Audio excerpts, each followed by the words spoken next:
Get peppy! Welcome to PEP 207. This is PEP or Planet Extra podcast. I'm the host of Planet America on ABC Australia, but this is not an official podcast of the ABC's repeat, not an official podcast. But on PEP, we do cover all the stuff that's too nerdy for TV. If you're listening, you can find us on YouTube at the PEP with Chaz and Dr. Dave channel, and you can also see highlights on the PEP Clips YouTube channel. You also find timestamps and show notes in our blurbs, and if you leave a comment under our current episode video, we are likely to see it. You can also tweet us or blue sky us at PEPCHASDRDAVE. That's PEPCHASDRDAVE. Someone just emailed me asking what that blue sky was. It's PEPCHASDRDAV. Don't know how you don't know that, because what I always say directly afterwards is that if you want to contact me or Lockie the Lackey, why not email us? The address is producer@pepthepodcast.com. The address again is producer@pepthepodcast.com.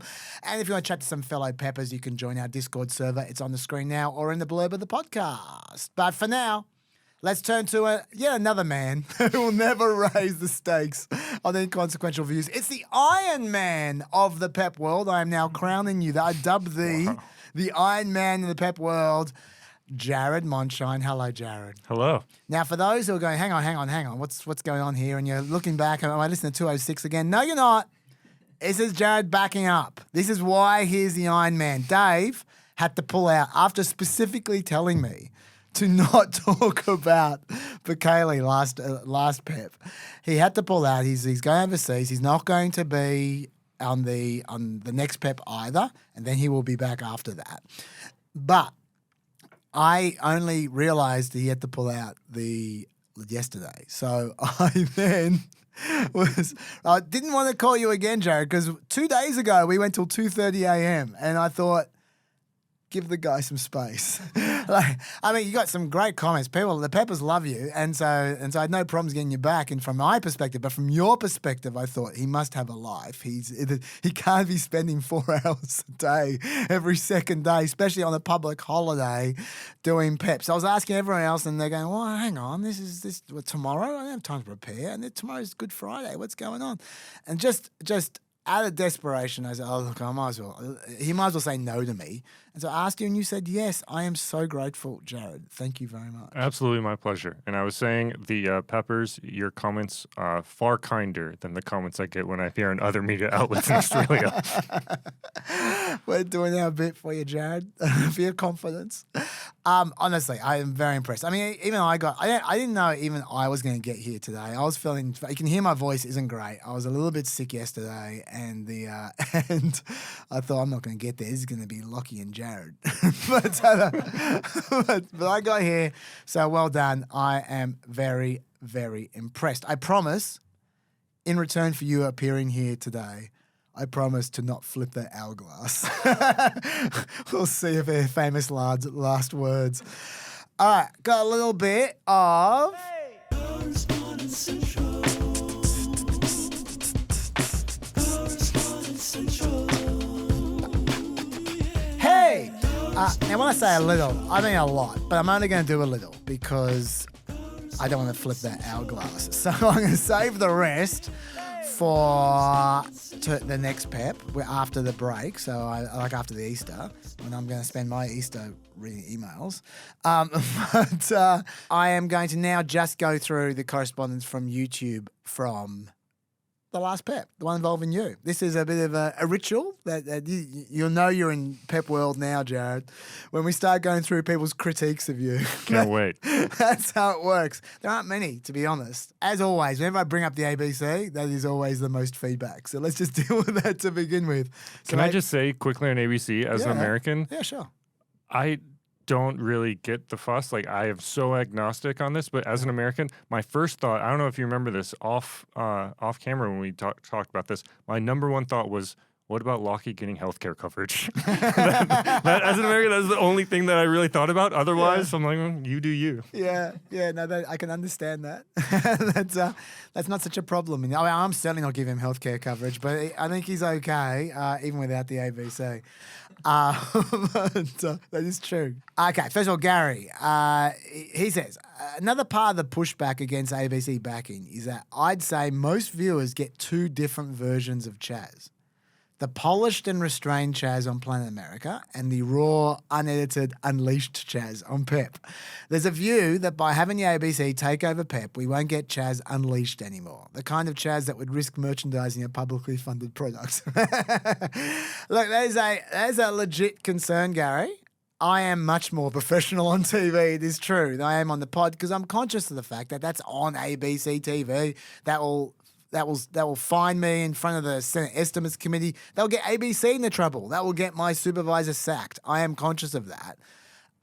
Whereas on the pod, I shoot from the hip a lot more. That is a legitimate concern, but I think of the podcast as no one really listens to it, as you can tell by the lack of discretion I show all the time on the podcast. And I'm sure that's not going to be changing. I think that's my personal delusion. And because a number of people come up to me and say, I'm a big fan of PEP. And I think, shit, I criticised you about 3 PEPs ago. Did you listen to that? Oh, God. I really need to show more discretion. But, I figure no one's going to. I think we're protected by the fact that we go for 12 hours. And yes, I know there's a 3-hour limit on the ABC, but that's still 3 hours. I think I feel safe, and but we'll see. I understand your concern. We had another correspondent saying similar kind of thing, but it's even better. So I'm going to read them out as well. This is Owen. Chaz, I think you misunderstand everyone's opinion of the ABC and the reason for anxiety about PEP moving. A few months ago, you and Bill, I think, were discussing movies and how they're changing and becoming less original. And you said you thought there will be some other mode of storytelling that becomes more popular than movies and TV in the future. This led to a discussion on video games that seemed to last for about 2 months. Lol. I thought it was all really odd because you're quite clearly doing the next big mode of storytelling now, podcasts.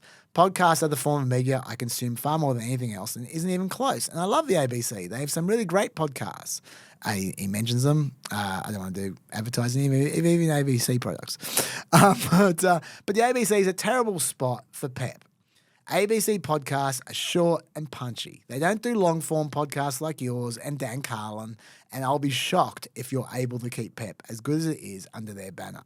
You wouldn't have been able to sample Dan Carlin for 7 minutes on the ABC. You wouldn't have been able to do an episode that long at all. You wouldn't be able to call countries pissy on the ABC, in brackets, which actually is a good thing. Stop doing that. PEP joining ABC would be like Pavarotti signing under Death Row Records.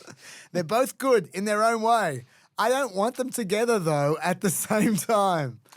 Pavarotti did some really interesting collaborations that I don't think that commenter may have realized. And I encourage folks to look those up on YouTube because some of them are unexpected. Any off the top of your head? I don't want to ruin the surprise. Okay. All right. Okay. That's a Google for you all. It's funny that you single it out because that was part of the reason I read that out because I love that analogy of Pavarotti signing on Death Row Records. But anyway, we'll see. We'll see. This is only a trial anyway, guys. If I'm sure you will let me know if I've lost it. I do trust you on that. I think I'll know if I've lost it as well. And this is a trial, and we'll see what happens. I'm going to try to not. I mean, look, I might change a little bit, but I'm going to try not change much. Something we got a lot of feedback about a few weeks back, which I wanted to respond to on this as well, was 3-hour pods. A lot of people thought it was because the ABC thought people couldn't hack 3-hour pods, and because they'll go, oh no, that's just too long, that's just unwieldy, and just that we don't do that. That's not the reason why. The reason why they wanted a 3-hour limit, I think they've just accepted that I am what I am, and our pod is what it is. But the reason they want a 3-hour limit is because some poor bastard needs to listen to it at the ABC. Like if it's an ABC podcast, a supervisor needs to listen to it, right? So that way, when I cross the line, and when I get into trouble, they know who to fire, and it won't be that poor supervisor. I've been through that a few times. Anyway, so that's why they don't want to pay someone with taxpayers' money 5 hours a week to have to listen to me. So that's the reason for it. It's just purely about finances. And that's fair enough. I understand that as long as I can make my extras, which I stated before.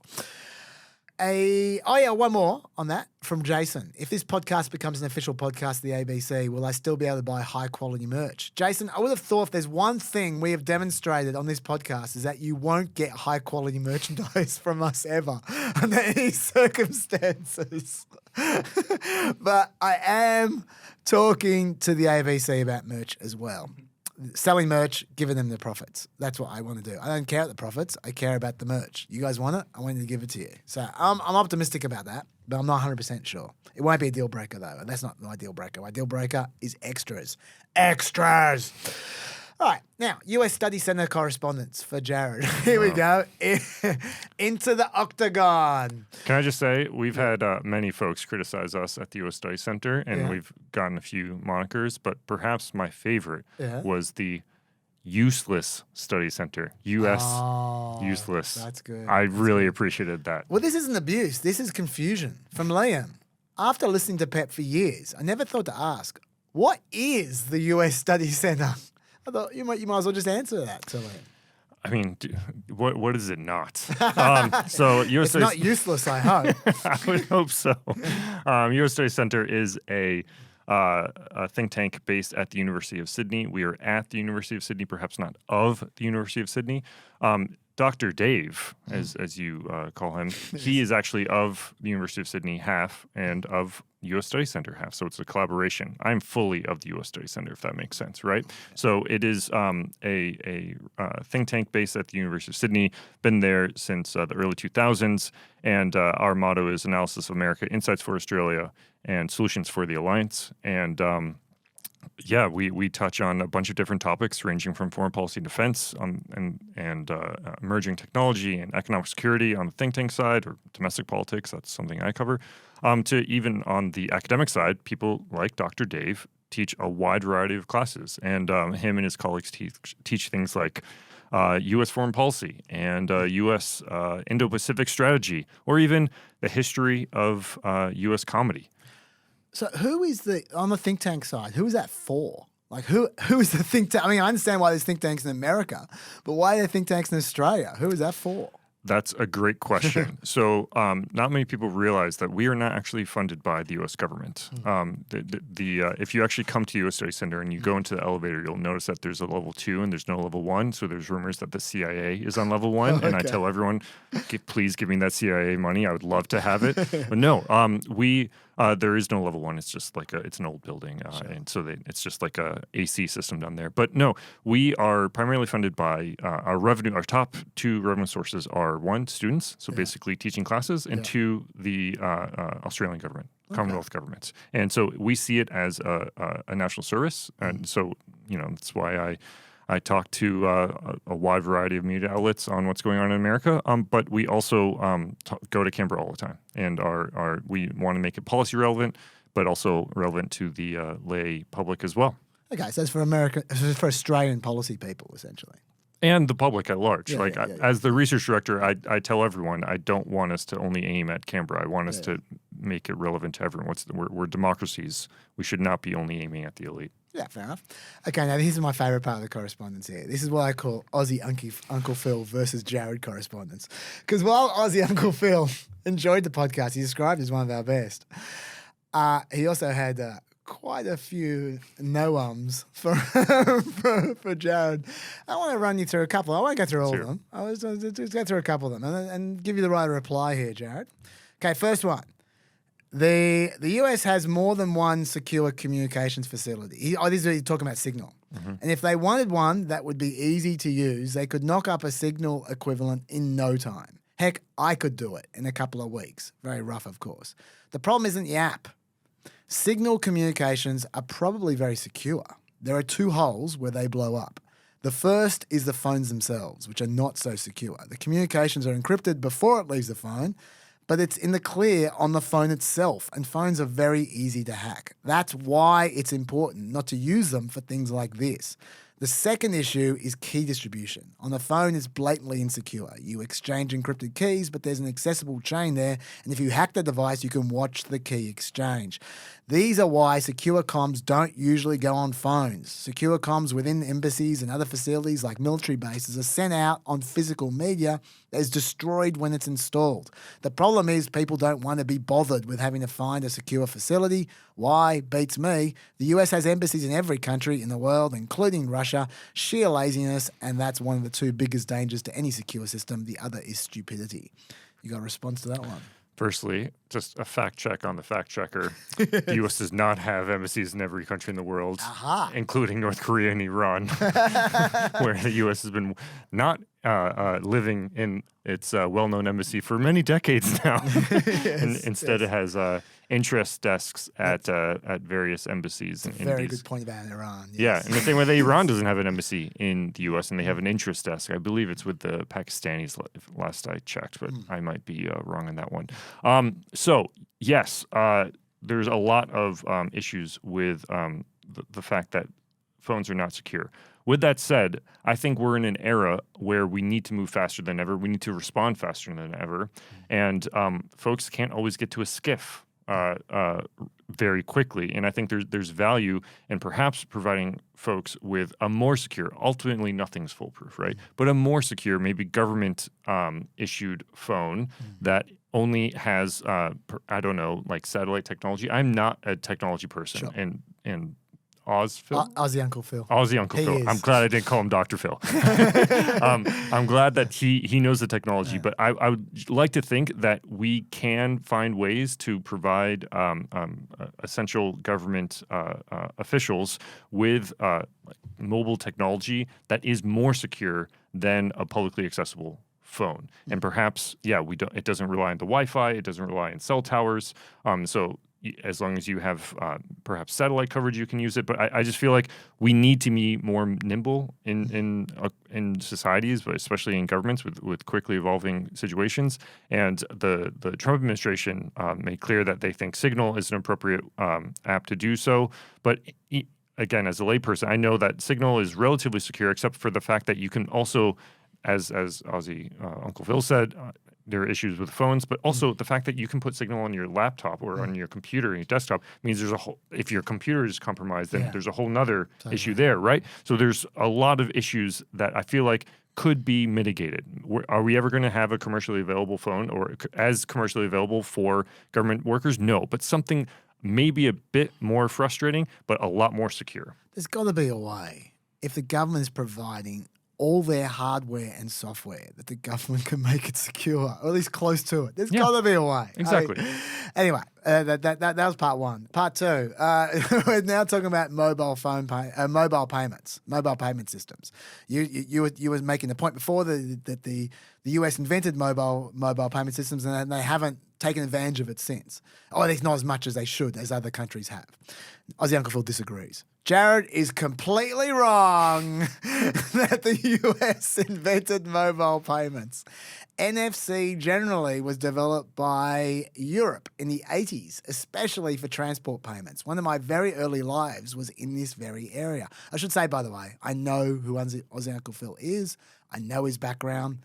He's not full of shit. If you listen to this guy and you're going, oh yeah, he's a drunkard. No, actually, this guy actually is an engineer. Like he's actually got the history on this stuff. I'm glad to hear that because I've actually gotten fan mail at times, and my favorite was a guy who wrote literally thousands of words and very in depth. And it wasn't just random, very in depth. And I'm like, who is this guy? Multiple times, thousands of words. And I looked him up, and he actually was not only did he work in beer distribution, but he was open about his issues with alcoholism. I was like, wow, this is actually someone, I don't know if he was sober or not. And I appreciated that he spent all his time giving me that detail, thousands of words on a simple 800-worder. We get a few emails like that. I love it. I love the passion. Stuff. It's great. It's great. Anyway, one of my very, very early lives was in this area. The first banking payments by NFC cards were run in Japan and Germany. And NFC on phones was invented by Nokia in Europe, not specifically Finland, as they had a number of research centres, and patented by them. China has been a big user and were a very early adopter of these technologies as well. Okay, so I told you that before, and you were like, "Hang on, I'm googling this." Okay, so what's your response, Jared? My response is one: Aussie Uncle Phil knows the technology better than I do, so I don't want to correct an expert. But I will say one thing that I've found in terms of writing about technology from a policy perspective: it is very hard to say definitively who invented a specific technology because a lot of times you build on technology from other eras. What I do know is that if you Google around and you say, look at PayWave technology specifically, paying on your phone, it seems like Visa, the American firm, was the one to make it readily available the first, like before anyone else. That's what I saw. And I saw that perhaps similar to other major U.S. multinationals, they bought it from someone who was doing it already, and then they just commercialized it faster. But I do know that I'm pretty confident that American firms were the first to make it commercially widely available, but it was not available in the U.S. market. Fair enough. And I got no idea. and the third one, which I this is not one you should really need to reply to. You can if you want, but this is a bit more. This is a little less confrontational. This is a little more just a bit of extra info. When we were talking about IDs, and you made the point that Australia, there's a lot more IDs in Australia than there are in America. There's a lot more people in America running around without IDs. Aussie Uncle Phil suggested that was quite a Sydney-centric kind of view. He said, go to the rural areas, so perhaps to some Aboriginal communities, some settlements in the middle of Australia, and you'll find many people, even today, even without a birth certificate. Like there's just... I don't doubt that whatsoever, but I think as a percent, Americans still have more people who lack ID cards and who are unbanked compared to Australia. I would suggest there's probably more people without ID cards and unbanked in America as a percentage than there are people who live outside the city in Australia. Yeah, so I think you're absolutely right. So I'm not saying it's 100%. No, I understand. Like I said, that one was less confrontational. That was just, just one little thing. I love these fact checks. I absolutely love it. They're great. Well, you're gonna love this one because this is a much more confrontational fact check, and it's about me. This is what I'm calling the big stuff up correspondence from Graham. Chaz, 60% of China's trade does not go through the Suez Canal. 60% of China's trade with Europe goes through the Suez Canal. 17% of China's trade is with Europe, so this means that around 10% of China's trade goes through the Suez Canal. There, he's right. Serves me right for doing my own research. I should have learned from the internet that never ends well. Never do your own research. I screwed up. Okay, so that entire point I was making there was wrong. Thank you, Graham. Thank you for voiding about 4 minutes of the last podcast. Anyway. It's still like the fact that like they focus on that. It's still remarkable that they so centric on retribution against Europe for not doing enough on their security that we should go out of our way to not help. It helps the U.S. for a free flow of goods and services around the world. Like it is so economically, in my view, not logical. That look. Thank you very much for the attempted save. You're welcome. I really appreciate it. You're a good man, Jared. Dr. Dave would never do that. But it's okay. It's okay. I can take my lumps. It was wrong, and now I've corrected it. And let's move on. I got a few updates on just a couple of minor things we've been talking about. In fact, I'll start with last PEP's 2 days ago. Last PEP's topics that I've got updates on. We talked a lot about executive orders. Some pretty dodgy executive orders. One was an executive order punishing an individual by the name of Chris Krebs. He used to lead Trump's cybersecurity agency until Trump sacked him for denying that the voting machines were hacked in 2020. Anyway, I thought punishing people for dissent was an interesting new direction from the Trump administration. Fairly hard to justify, I thought. And we discovered just how hard it is to justify that very day when Australia's own Jonathan Swan asked Carolyn Levitt about it. I want you to hear her attempt to justify that executive order. Jonathan. Hi, Caroline. Hi, it's good to see you in here. You too. The President has long said that it would be an abuse of power for a President to direct prosecutors to investigate him. Last week, President Trump explicitly directed the Justice Department to scrutinize Chris Krebs to see if it can find any evidence of criminal wrongdoing. How is that not an abuse of power to direct the Justice Department to look into an individual, a named individual? Look, the president signed that executive order. It's the position of the president in this White House that it's well within his authority to do it. Otherwise, he wouldn't have signed it. And he signed it, and that's his policy. I hope that clears things up for you. I'm glad she stated some key facts. He did sign it, and that's true. Can't deny that. You can't. Now, that incredibly unconvincing non-response tells me three things, Jared. First of all, Caroline Levitt likes Jonathan Swan a little too much. I don't know what's going on there with that hello. But anyway, that's the first thing that tells me. Second thing is she's not very good on her feet.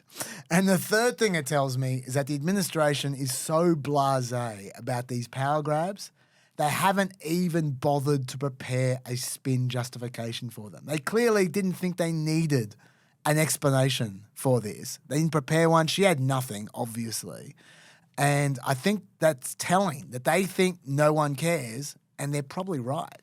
I agree with you, but I want to highlight the fact that we're having these conferences is still different than what was happening at certain times during the first Trump administration. Let's not forget, they got rid of them altogether at one point. And they saw this just as a performative, like, gotcha against the journalists. And this was not to inform journalists or to provide more information. It was basically to retaliate against the mainstream media. So the fact that she's engaging, I think, is still something that I as a researcher, would want compared to the alternative of no engagement whatsoever. I think that's absolutely right, although we should also remember that the corresponding period of the Trump administration was his name Sean, whatever his name was. Yeah, crowd guy, Sean Spicer. And he was doing the same thing. Like, he was a joke, but he was trying to do the same thing. They're working for an audience of one, which is Donald Trump, right? Yeah. And so, but you're also right, though, that she is very friendly with Jonathan Swan. He is truly one of the few people in all of mainstream media in the U.S. who simultaneously can be respected within the Trump administration and within the mainstream media, and just even the resistance, because they see him as a straight shooter who doesn't throw curveballs, who doesn't do gotcha, and he's a man of his word. And also, if you happen to meet Jonathan, he is a lovely man. And good on him for raising that question when no one else was.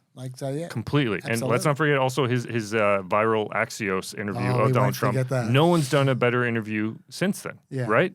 He is so effective. And also, he didn't do any gotcha to Trump. He just came fully prepared, in my view, better than basically any other media person thus far. Yeah, I agree with you completely. I think that is his style. I think is very good. I don't like gotcha. I don't like trying to trap people. I like just going, okay, those who watch my interviews know, no, I'm not into gotcha. I like just asking a question and letting them answer it, and then ask another question. They can be good questions, but just let them answer the bloody question. Yeah. It's definitely R.I.P. Stephanie Grisham, which is the one you were referring to before, who just stopped doing press conferences entirely. But we'll see where we are in 2 years' time when we're in the equivalent period of the Stephanie Grisham year. Incidentally, she ended up being really anti-Trump. Very much so. After she was the one who just said, nah, I'm not doing any press conferences. Her, Scaramucci, there's a number of comms folks who have left and then turned. But that's, to be honest, that's not actually new. That happened during the Biden administration. There was one comms person from, I think, Joe Biden's team that left. That happened during the Bush administration. There was a comms guy who left, and this became very, in all these instances, they became very aggressively against their former bosses. It's a terrible job to have their job, let's face it. Very much so. It would turn you. We've learned a lot about law firm executive orders in the last couple of days as well. So the those law firm executives, remember, they're the ones that were punishing law firms because they were once involved with an enemy of Trump's, like, say, Robert Mueller or Jack Smith, those ones. Some law firms, I told you last pod, tried to take Trump to court over these clearly illegal executive orders. Some law firms chose to chose to have settlements instead. They were of the view that even if we tie the order up in court, they could still bankrupt us by Trump signaling to our clients that we're going to be blacklisted, and so will our clients. So those law firms settled, you often pledging about $100 million in pro bono legal work for causes that both Trump and they support. Just reminding you. Well, this is what we learnt. A little twist. Do you know where this is going? I do. Yes. Turns out they were being negotiated not by a government official or even a public employee. They were being negotiated by Trump's private lawyer, Boris Epshteyn. Boris Epshteyn, this is an interesting development, because you've got Trump threatening an official government action, the executive order, unless these people negotiate with his private lawyer. It makes these settlements look less like a settlement and more like bribery, especially given Boris Epshteyn is best known recently for being sidelined in Trump's transition team by Trump people for soliciting kickbacks from people seeking jobs in his administration. I'm thinking in particular about Scott Bessent, who was eventually made Treasury Secretary, and I bet he wishes he hadn't dealt with Boris Epshteyn and offered kickbacks. So is Epshteyn taking a little on the side from these law firms? We can't know. There's no way we can know. But given all that, it does shed some new light on yet another story that broke this week. Two wonderful stories about this topic. That these settlement agreements to provide pro bono legal services to causes that Trump and the law firms both support, well, maybe those causes are different for the law firms and for Trump. Maybe there's a misunderstanding here. Allow me to quote the New York Times. Quote, over the last week, Trump has suggested that the firms will be drafted into helping him negotiate trade deals. He's mused about having them help with his goal of reviving the coal industry. He's hinted that he sees the promises of nearly $1 billion in pro bono legal services that he's extracted from the elite law firms as a legal war chest to be used as he wishes. Some Trump advisors have started having discussions about a range of options for what the firm's lawyers can be deployed to work on. According to two people briefed on the matter, that work could include sending the lawyers to help Elon Musk's Department of Government Efficiency or deploying them to aid the Justice Department, they said. White House officials believe that some of the pro bono legal work could even be used towards representing Mr. Trump or his allies if they become ensnared in investigations, according to the two people. There's no indication yet that Trump has sought to deploy any of them on a particular issue, but the emerging gap between what the firms initially thought they agreed to and what Mr. Trump says they can be used for shows how the deals did little to insulate them from his whims. Isn't that interesting? Yes. Yeah, I mean, we know this, and this is why the court vacated that decision on Eric Adams as well, right? Because the court said you cannot have this leverage over a sitting mayor. And but these lawyers engage in their own agreements privately with a private citizen, and this is what they signed up for. I one thing I do have to highlight, though, I'm not sure if you've highlighted this in a prior PEP, though, is what Boris Epshteyn has done outside of his work with Trump and his work with Sinclair and those viral videos of all those local news anchors. That was, for those who aren't aware, in the U.S. Sorry. No, I was going to say let's show you the famous clip about all those. There's a few of them. Oh, I only know the one that went really viral, but I'm sure there is more. We'll just insert it right here. The sharing of biased and false news has become all too common on social media. More alarming, some media outlets publish things true without checking facts first. Unfortunately, some members of the media use their platforms to push their own personal bias and agenda to controlling exactly what people think. And so, as you can see, you have news anchors who look very different, but all sound exactly the same. Yes. And it was Epstein who realized that basically there's no money in journalism. As a former journalist, I can tell you that. And it's very easy to buy up TV networks. And it's also it's common practice to basically give them some key talking points, and that's exactly what they all did. And they followed those points word for word. So that is a little known factoid about Boris. How about that? I did not know. No, we haven't covered that. I did not know that. He was the guy behind the Sinclair scheme. How about that? Oh, well, that's good stuff. Good update. Also got an update on a factoid that you brought, actually. I loved it so much, I looked it up for more. The last pod, you mentioned that Trump had signed fewer bills into law than any other new president in history to this point. And I just had to look up exactly what these bills were. I just had to know. And there were 5 of them. Should I tell you exactly what those 5 bills were? I'd love to hear this. Actually, there are only 2 positive bills. There were 3 bills revoking Biden regulations. They're what we call Congressional Review Act bills. They're not really bills. They're just no deal kind of bills. All right, the 2 positive bills were 1, a funding bill stopping the government shutting down last month. We all remember that one. That's 1. The other was the Lake and Riley Act. Go ahead. Are you going to add context to that one? I was about to say, Matt, I'm not sure. I do have a bit of context to see if it's the same as yours, which, just to remind you what that is, that automatically detains any illegal immigrants charged with violent crimes, theft-related crimes, or assaulting an officer. That bill actually reached Congress before Trump was president, but they kept it and held it over so Biden wouldn't be the one to sign it, even though Biden offered to sign it. So Trump got a freebie there. It happened not under Trump, but that is the only positive bill other than just keeping the government open. Was that the context you were going to give? That was exactly what I was going to say. And I'm glad they did. I'm glad they kept it open because it's literally his only achievement to date.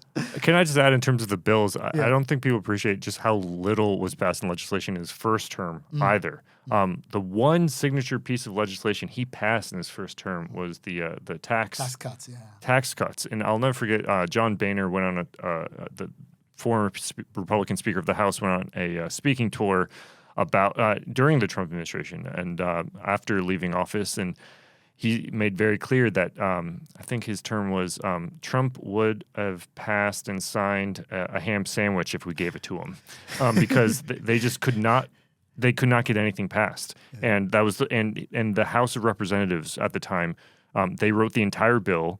Trump had very little input into it, and I think the discrepancy between his knowledge of the legislation, or at least his team's knowledge of the legislation, versus now is huge.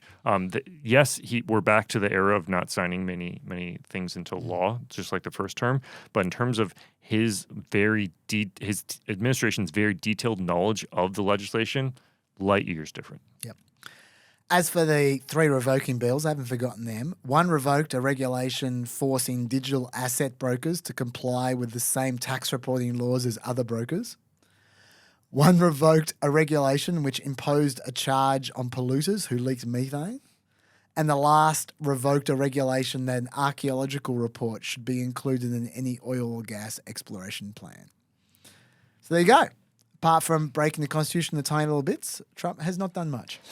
Can I have one context, though, in terms of the deregulation of climate issues? Yeah. I've done a lot of work on climate and collaboration between the U.S. and Australia on climate.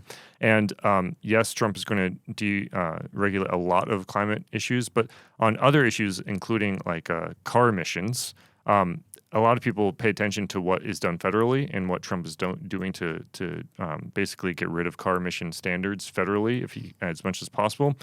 But as much as Trump does a lot of efforts at the federal level, a lot of power actually starts at the state level. California, at being the biggest market, in many ways sets the national regulation standard, because if cars want to sell into California, they have to adhere to what the state of California requires. And it's not like the California parliamentarians or representatives been in Australia too long, calling everything Parliament. It's not like the California legislative members are going to somehow become less active on climate change. And so, yes, Trump is cutting back a lot federally, but don't overlook the role of state and local governments. I can tell you that Trump certainly isn't overlooking the role of state governments. He definitely has California in the gun for that. That will be, I suggest, part of the next 3 years. Very much so. Him trying to work out ways to work around that. I want to undermine it. I was tapping away then while Joe was talking, because I was just thinking I should actually mention what the other presidents did at this point in time, because Punchbowl also mentioned that. I haven't put this in any order. I'm just reading the article right in front of me. By this point in 2017, as you said, Trump hadn't done much, but actually, he'd signed 24 bills into law. How about that?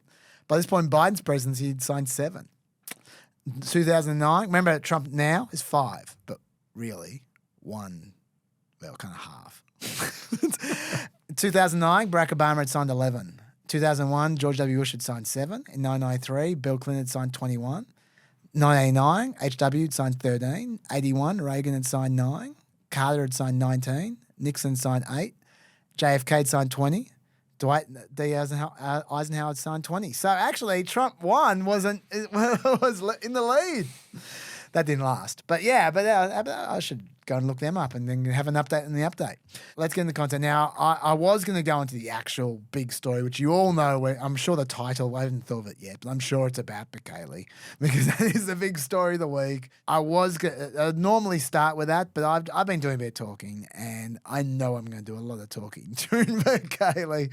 So why don't we get you to do a bit of talking, Jared, and let's say there's actually the most topical story is one of yours, which is involving Iran. This Iran strikes thing. I haven't even read it yet, because I'm 24 hours behind. I know it exists, but I haven't read about it. So can you talk us through? Well, actually, before you tell us the topical bit, why don't you give us the background? Why don't we lead up to it? Oh man, where do we start? I think Iran started what, 50,000 years ago, something like that. I was going to say, if you want, to go for a historical background, a lot of evangelicals call Trump is King Cyrus, yes, the Persian king, right? I've heard this, yes. And so there is a Trumpian connection to Iran going back millennia.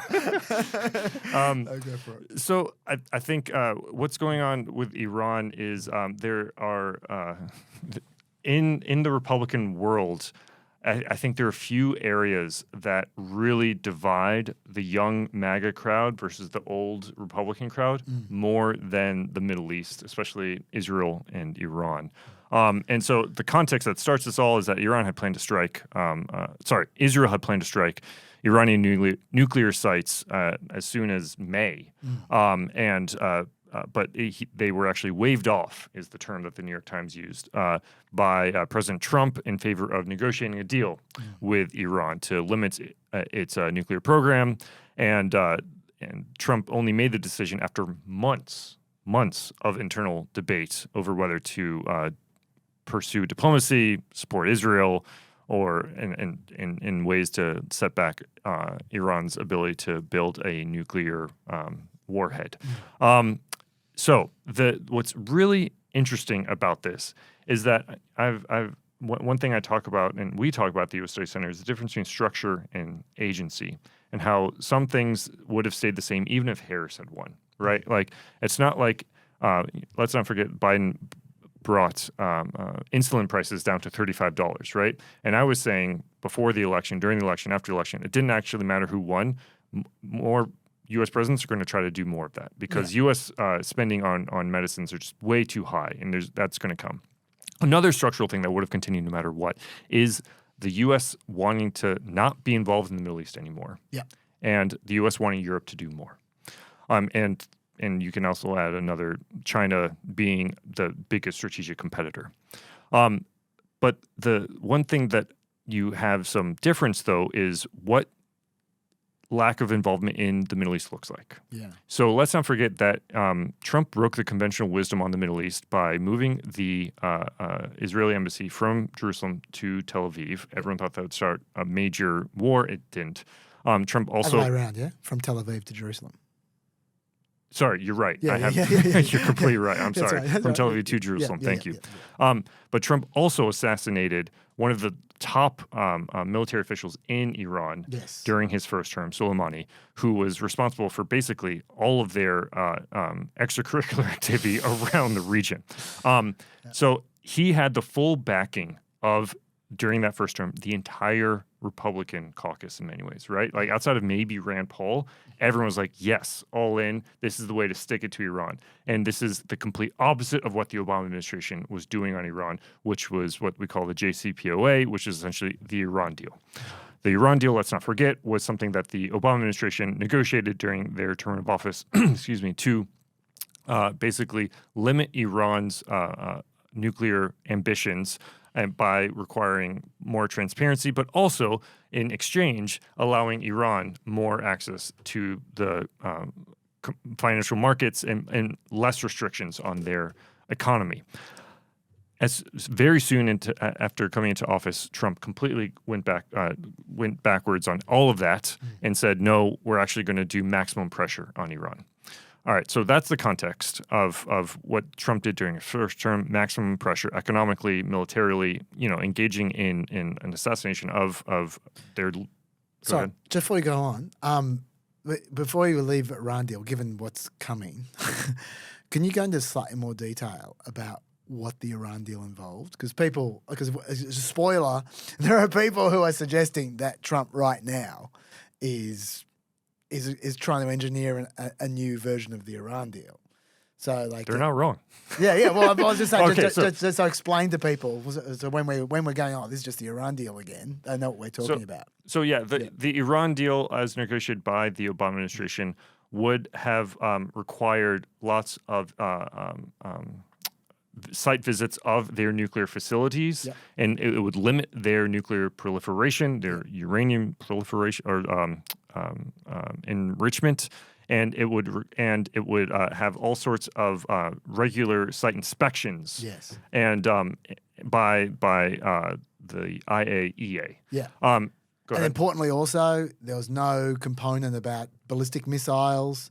They weren't saying you have to reduce your ballistic missiles. No. They weren't saying you weren't allowed to fund Yemen. No. There were no other conditions. It was just Iran's doing lots of funky stuff. We don't care. We just don't want to bomb. Okay, so just stop the uranium being more than whatever it was, 10% or 20%. I don't know what it was, enriched, and you can have uranium as long as we supervise it for nuclear energy purposes. Yep. But but we are going to make sure that never goes above a certain level, and then we're going to make sure there isn't more than a certain amount of uranium, so that the breakout time for a bomb is going to be a year or 2 years or something like that.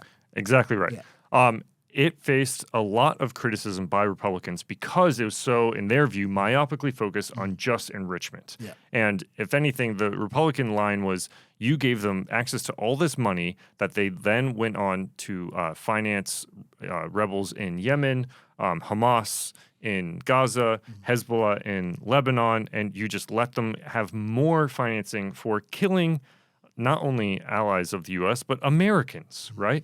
And so it was fiercely criticized by basically all Republicans, right? Including Trump. And so therefore he got rid of the Iran deal altogether when he came into office.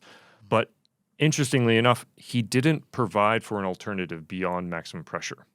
That was his whole Iran strategy. Just maximum pressure, just hope that they fold, that they buckle, that essentially there's an uprising against the government and the government changes. Let's not forget also historically, before the revolution in 1979 that brought that made Iran the Islamic Republic of Iran, Iran was the second closest ally or partner of the United States in the Middle East after Israel. The U.S. and Iran had very close ties under the Shah. And then in 1979, that completely changed. And so there's a lot of bad blood here between the U.S. and Iran historically. Because let's not forget also the Iran hostage crisis after the 1970, or as a result of the 1979 revolution, where Americans were held hostage for hundreds of days. And then Reagan actually on the first day of his administration, the hostages finally left. Yeah. A lot of this is covered in the great Ben Affleck movie Argo, if you haven't caught it yet. Now, I keep highlighting how Republicans were unified on this because they are no longer unified. Right. This is what's really interesting to me, is that the young MAGA Republicans really do not want to support Israel and really do not want to be involved in any wars whatsoever, or anything that even looks like they could be moving closer to war.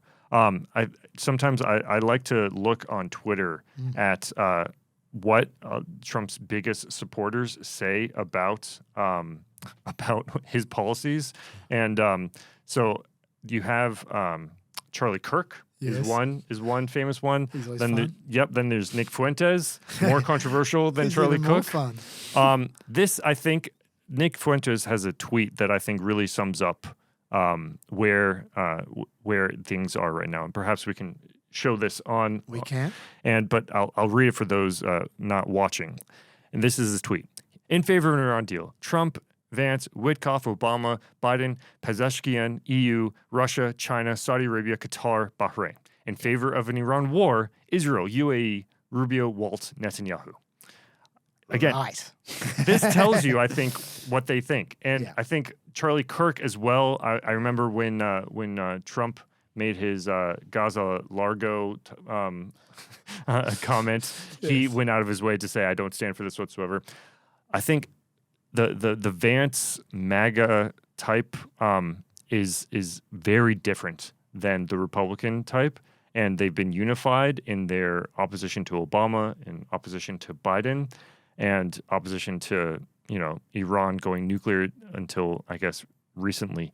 Now they really do not want boots on the ground in the Middle East, and they also do not want to push back against major powers, including Russia and Iran. Can I ask a question before we go on?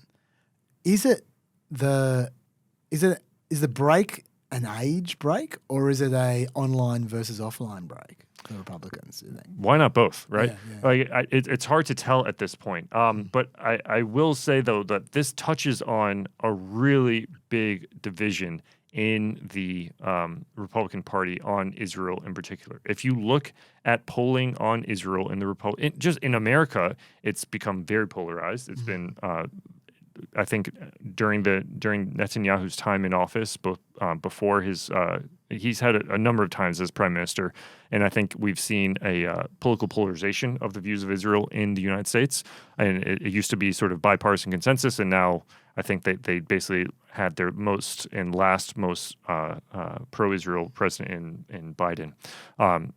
There's not much left in the Democratic Party that's very pro-Israel. But even in the Republican Party, that was traditionally been even stronger on Israel than the Democratic Party, there's a huge division. And you can look at young demographics in polling in the Republican Party and see that they really do not want Israel. And I think you only have to look at, in my view, Tucker Carlson and what he's doing online, and seeing or Joe Rogan, and seeing some of these alternative historians.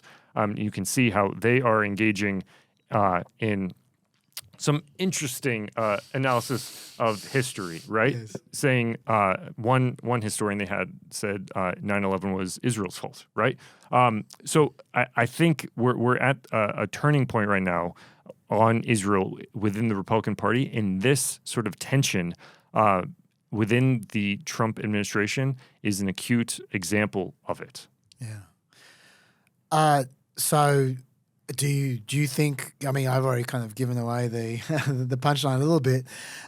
Do you think then that the younger faction has won? Is that what's going on?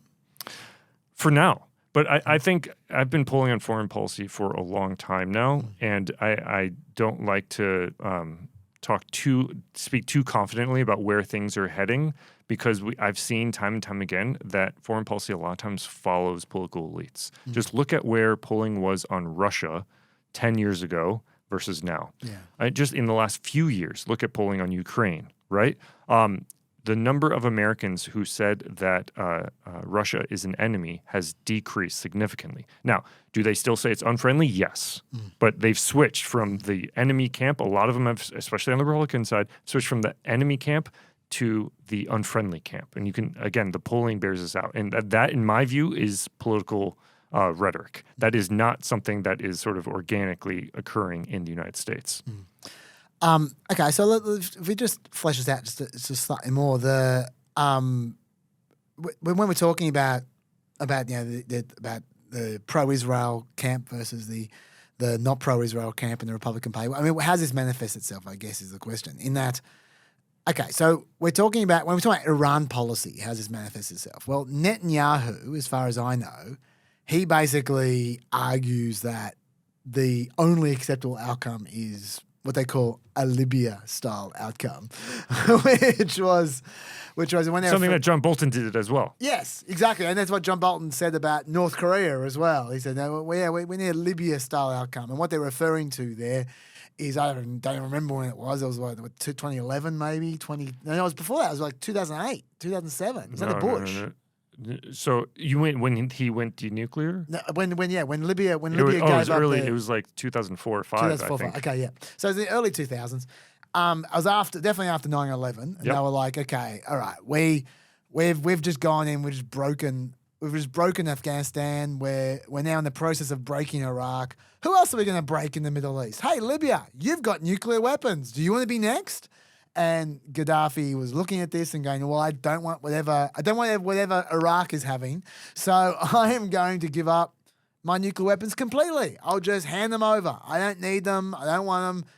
Please don't break our country. And he handed them over, and he, as far as he was concerned, he was handing them over in return for security, in return for America looking after him. Their new pet little dictator, like Saddam Hussein used to be.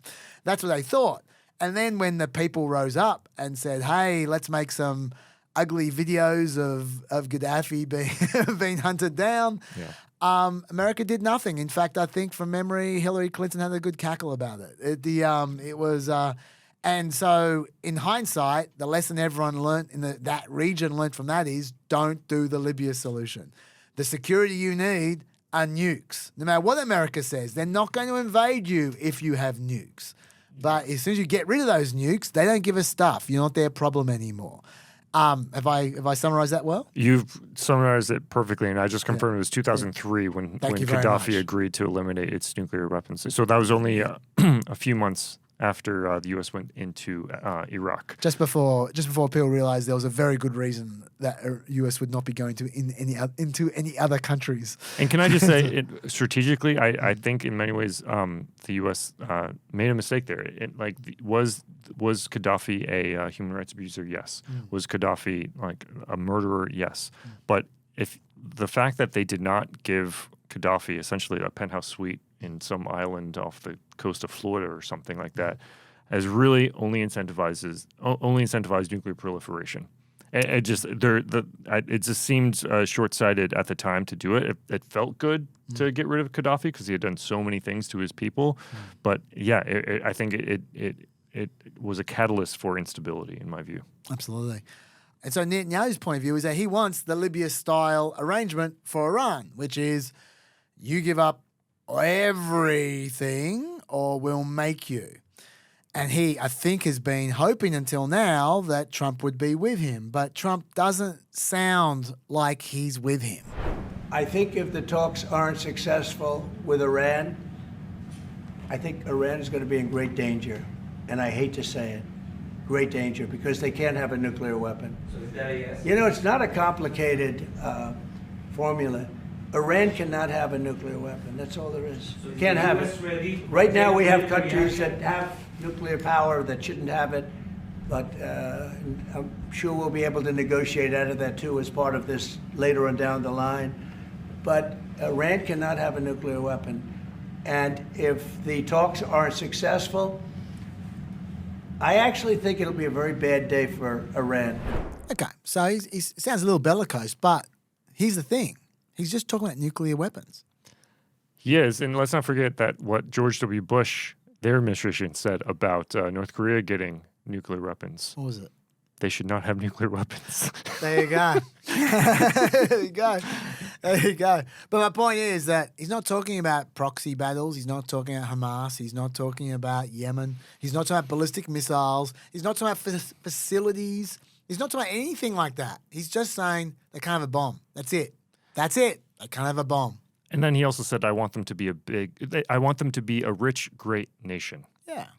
That in the Israel world was quite a shock. And also, let's not forget what his emissary to every troubled spot in the world said.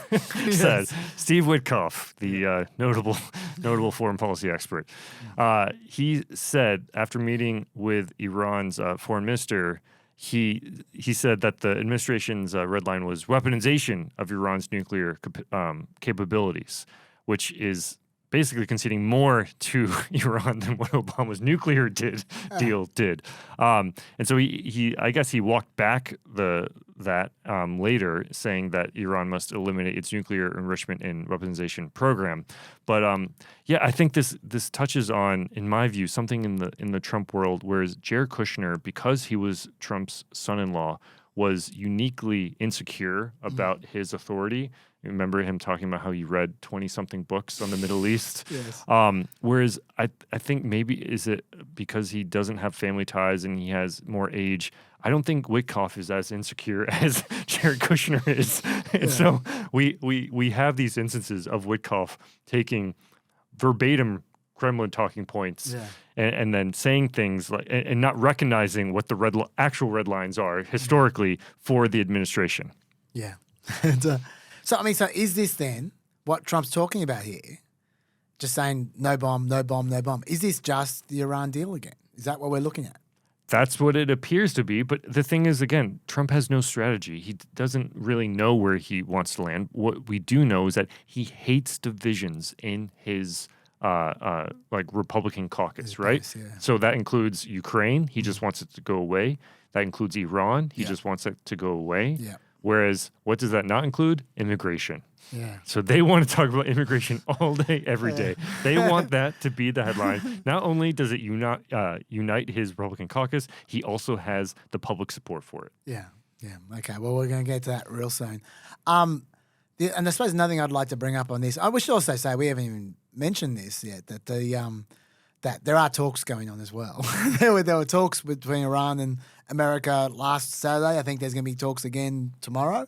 I think I don't know how successful these are, but they're going on at the same time. Actual talks, first time for a long time, for many years. Well, they did have talks. They would just have indirect talks. And so they would talk, and then the Qataris would talk, and then the Iranians would talk. It wasn't direct talks, right? And you'll notice, though, that given the lack of coherence from the administration, Iran publicly came out and said, we just want one voice, name a voice, who's going to actually be representative. And it's hard because I don't think Trump is of one mind on this. And we talked about this before. He's sort of indifferent to policy. I think he's indifferent to issues like this. He just wants it to go away. Yeah, I was going to say as well, the other thing about this is I feel like Iran, I'm no expert on Iran at all, but I do feel, I remember reading when the new president came in at the end of last year, whatever his name is, Pezeshkian or whatever. I remember reading at the time a little bit about how, not just him, but all the people coming in with him, his foreign minister, his negotiators, all of them were players in the Iran deal era Iran. And they went away for a little while because they got a bad name when Trump came in and just blew up their little deal. And they were back. And they'd probably want to negotiate because that's what they did the last time they were around. Like the band was back in town. And that was last year. And then since then, Iran has been a lot less aggressive than they were in the intervening few years. I mean, they had to be because they've lost their proxies. Israel has taken all of them out. Yeah, Israel kind of took care of them. So they didn't really have much of a choice. But at the same time, I feel like there was a confluence of events happening that they took over at exactly the same time as Israel was just laying waste to their predecessors and their predecessors' designs. So it worked out. It was like the perfect confluence really for peace. And you look at what they've done. Like the president came out recently and said, American investors, come and invest.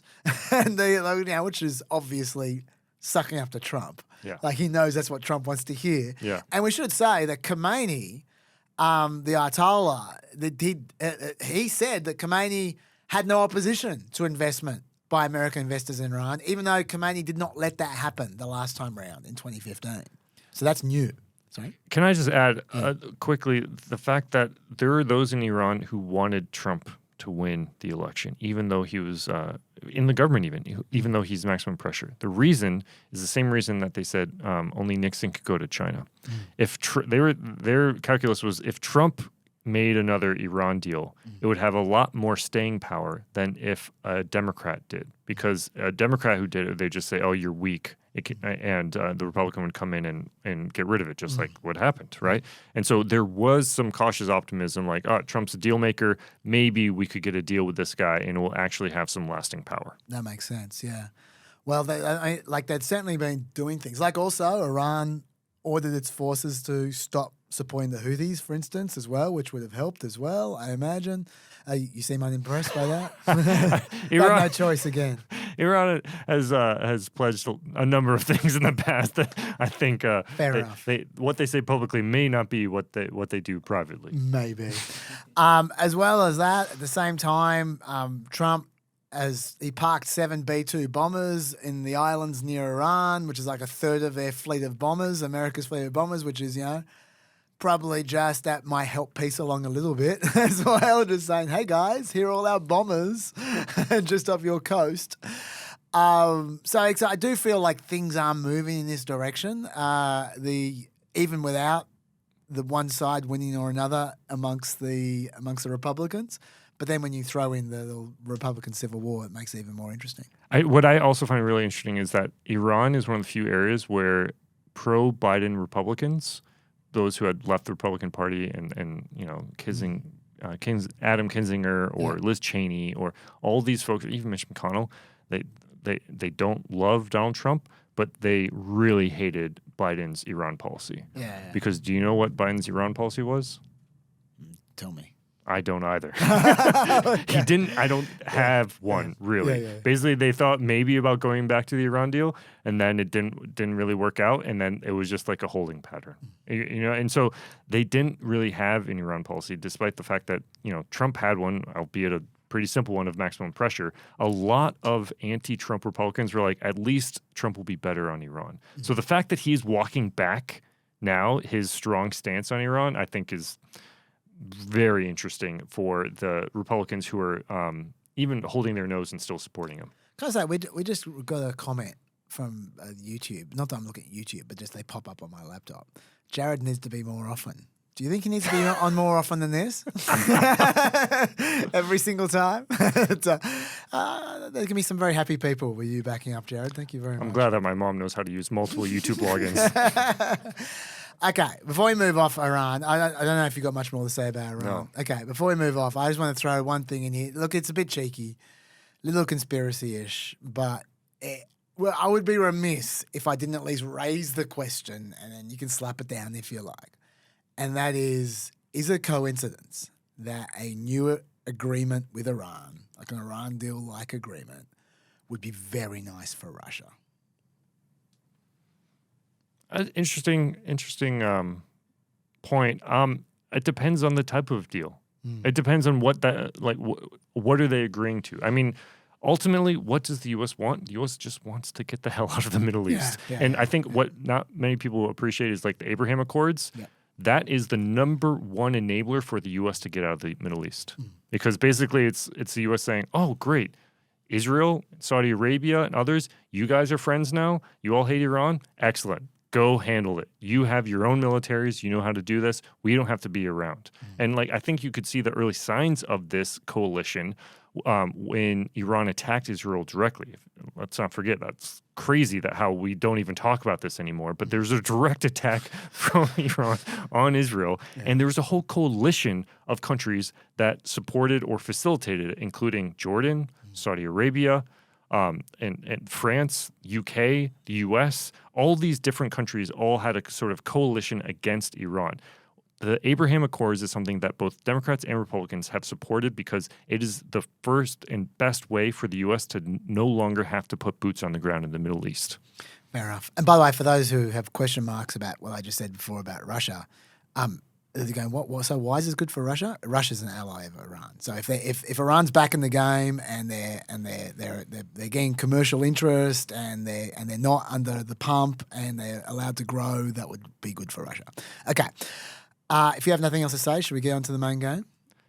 Last thing, just on Bibi. Yeah. I think in the same way that Trump has bucked conventional wisdom so many times and proven them wrong, Bibi has as well. Oh, yeah. In terms of taking out Hamas, taking out Hezbollah in Lebanon, taking on the Houthi rebels in Yemen, and he is quite also the political survivor.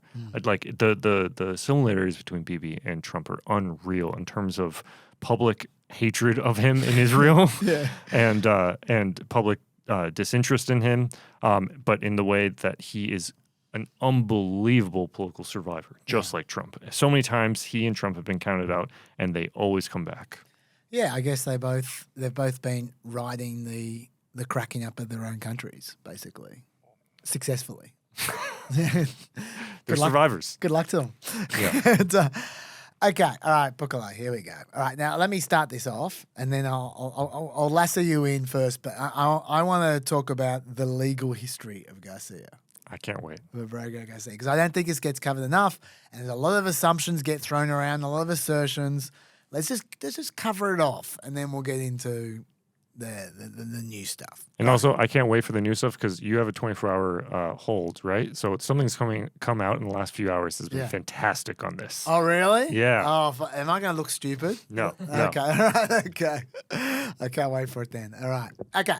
People make a lot of assumptions, like I said, on both sides of this debate. So let's go back to why Garcia fled. Right back in the beginning, 2011, why he fled. All right. This is the story that he tells. We have no other information. We just have the story that he tells. Back in El Salvador, his mother ran a family business selling a local kind of food called a pupusa, or however you pronounce that. Got it. Yeah, cool. Okay. A local gang called Barrio 18, they were called the 18th Street Gang, we got a few names, was extorting weekly payments from Garcia's mum. But after a while, they said that they would drop the payment demands if she surrendered her oldest son to join the gang. That's not Kilmar, that's his brother Caesar. She refused. They sent Caesar to migrate to America to get away from them. Caesar actually successfully applied for asylum because of this. And eventually he was made a citizen in America. Then the gang began trying to recruit Kilmar, who was 16 at the time. They threatened more violence if he didn't join. So this is 2011, he's 16. The family also sends Kilmar to join his brother in America. For reasons I don't understand, Kilmar chose not to apply for asylum, even though his brother had done that successfully. And this was 2011. This was a good time for him to apply for asylum, but he didn't. I bet he regrets it now. And that was how Garcia ended up in Maryland, because that's where his brother lived. Ironically, if this story that I just described is true, and this is just his story, we don't know for a fact. If it's true, then Garcia came to America to avoid joining a gang. Let's just note that. All right, now let's skip forward to his first. Do you have anything to add to that there? Why do Australians call it Maryland? Oh, Maryland. Thank you. Okay, sorry. It's because it's not in our country, so we mispronounce it. It's the same reason you guys call it Melbourne. Never once have I said that. I learned. Sorry, please. By the way, there's a little side on this one where we're doing your country stuff. As you guys, as I've told you guys before, I'm a little bit into watching British quiz shows on YouTube. And one of the quiz shows I love watching is, I watch so many of them. One of them I love watching is House of Games, Richard Osborne, who's also the guy from Pointless, which I also watch religiously. Anyway, on House of Games, one of the things they love doing is geography. Like they putting things on a map. And Australians love to have a go at Americans for having no idea about anything outside America and go, you guys don't know where Australia, you think it's Austria and all this kind of stuff. Honestly, you need to watch these British people on YouTube trying to do geography for anything outside Britain. Like, it is not just America. Let me tell you right now, these people are comedians. Some of them are quite well educated. They are so bad. And in particular, I was reminded with the Melbourne thing. One of the questions was just to find Melbourne on a map, on an Australian map. And these people putting Melbourne in the top west corner, in where Alice Springs is, where Cairns is. And it was just nowhere near Melbourne. It was amazing. These are British people. You think British people would know Australia at least, but no.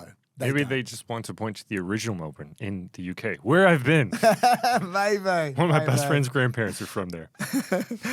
Anyway, well done. Well done on being to Melbourne in the UK and for not mispronouncing it. Anyway, let's get back to Garcia. Let's skip forward to his first arrest and removal. This is a critical part of the story. Yep. He comes to America illegally, like I said. He doesn't apply for asylum. He takes some odd jobs in the construction industry. 8 years later, in 2019, he's married this American woman who already has 2 kids of her own before he married her. They're in the process of having a 3rd kid when he is then arrested. This is March 2019, during the first Trump administration. That's an important detail. Once again, what I'm about to tell you is all Garcia's story. Don't know if it's true. This is what he says. He had just dropped his wife off at work and the 2 kids to school and a babysitter when he heads to the car park of a Home Depot to look for construction work. That is apparently where people come to hire illegal immigrants off the books, according to him. No, that's very common. That's Okay, one thing right. that I highlight to Australians all the time, is that it's actually often challenging to build a home in America using only legal labor, because so many times you go to our version of Bunnings, and there are dozens of men, usually from Latin America, looking for work, and they get paid in cash. And even if you say, I only want legal labor, the contractor, subcontractor will likely use labor like that because they don't ask for paperwork. They just pay the guys cash. Okay, so that rings true to you. 100% true. Okay. He says there were 3 other young men there already. He said he'd never interacted before with 2 of them, but he recognized them, he says. In the afternoon, they're still there waiting for work when they're arrested by the police. He says that at the station, he's asked if he's a gang member. He says no. They say they don't believe him, but they will let him go if he gives them information about other gang members. He doesn't cooperate because he says he knows nothing about gangs. He's not a member of a gang. The next day, they commence removal operations against him because this is the first Trump administration, and that's how it went. The sole charge against him is Section 1182A6AI, which says, an alien present in the United States without being admitted or paroled, or who arrives in the United States at any time or place other than as designated by the Attorney General, is inadmissible. Why did I read you that? It's because they didn't use the provision about him being a danger to the community or him being a gang member or him being any of that. They tried to remove him immediately under the provision that he was simply an illegal immigrant. A month later, he's still in jail and he has his first removal hearing. His lawyer applies for bail and ICE opposed bail because they say he's a verified active gang member.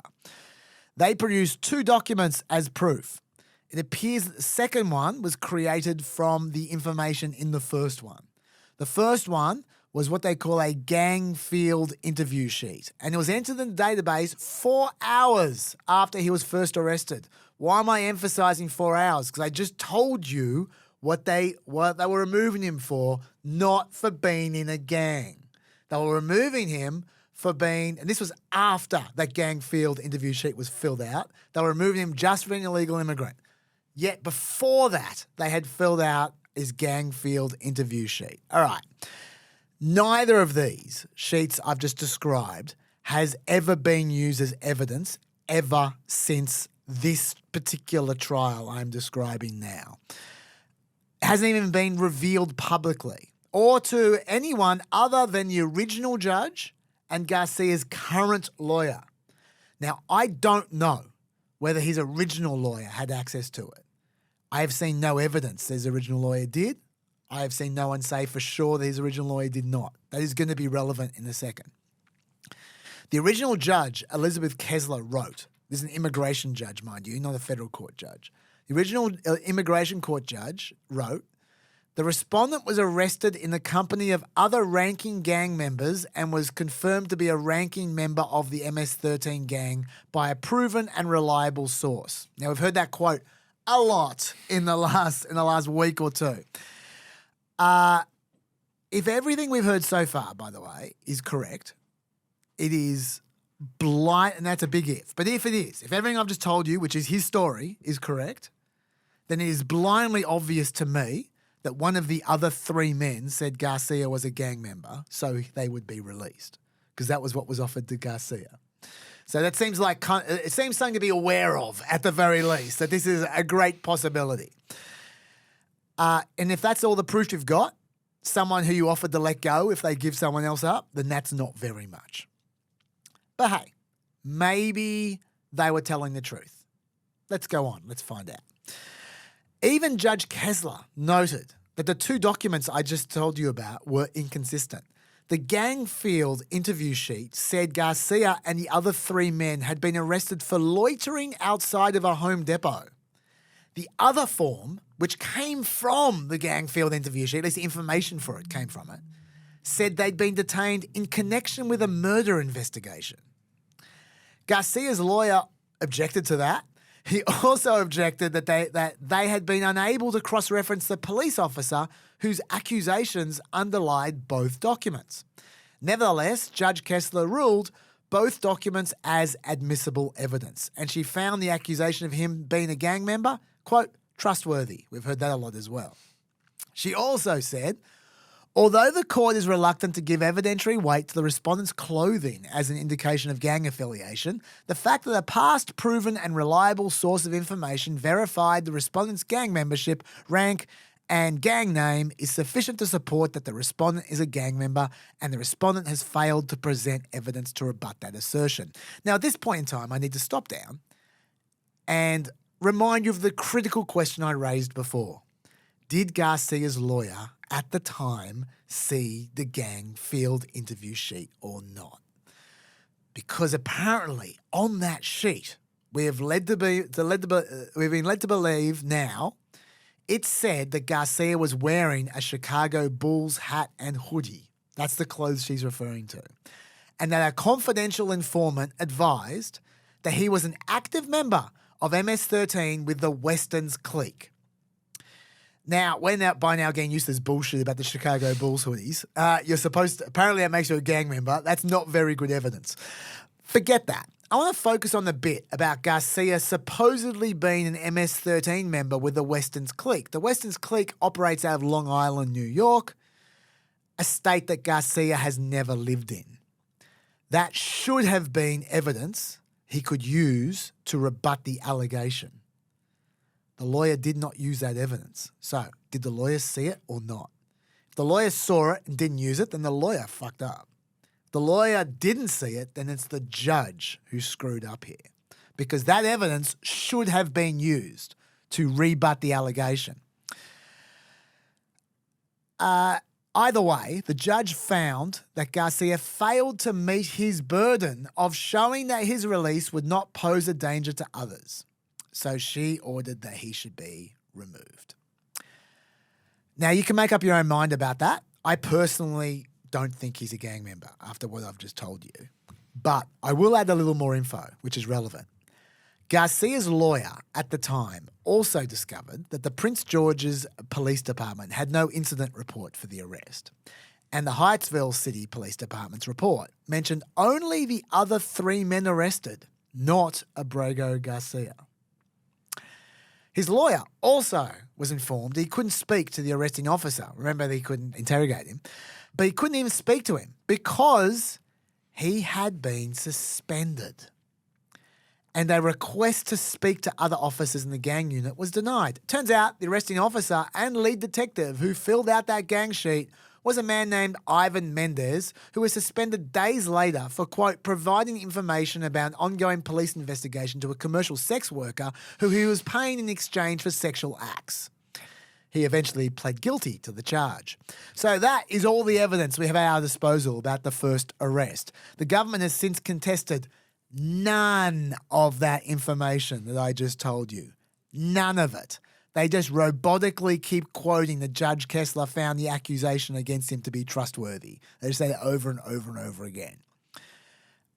What else has happened since then is Garcia finally applied for asylum, a little bit late. Big mistake, mate. If you wait more than 12 months after you enter the country, it's too late. So his application was denied, and it was under the Trump administration as well, so it was going to get denied anyway. In October 2019, to try to defeat the removal operation against him, he applies for a withholding of removal order. He tells a new judge, Judge Jones, about why he came to America in the first place, the story I just told you. And he fears persecution if he returns to El Salvador. The judge finds that fear well-founded and grants him the withholding of removal order.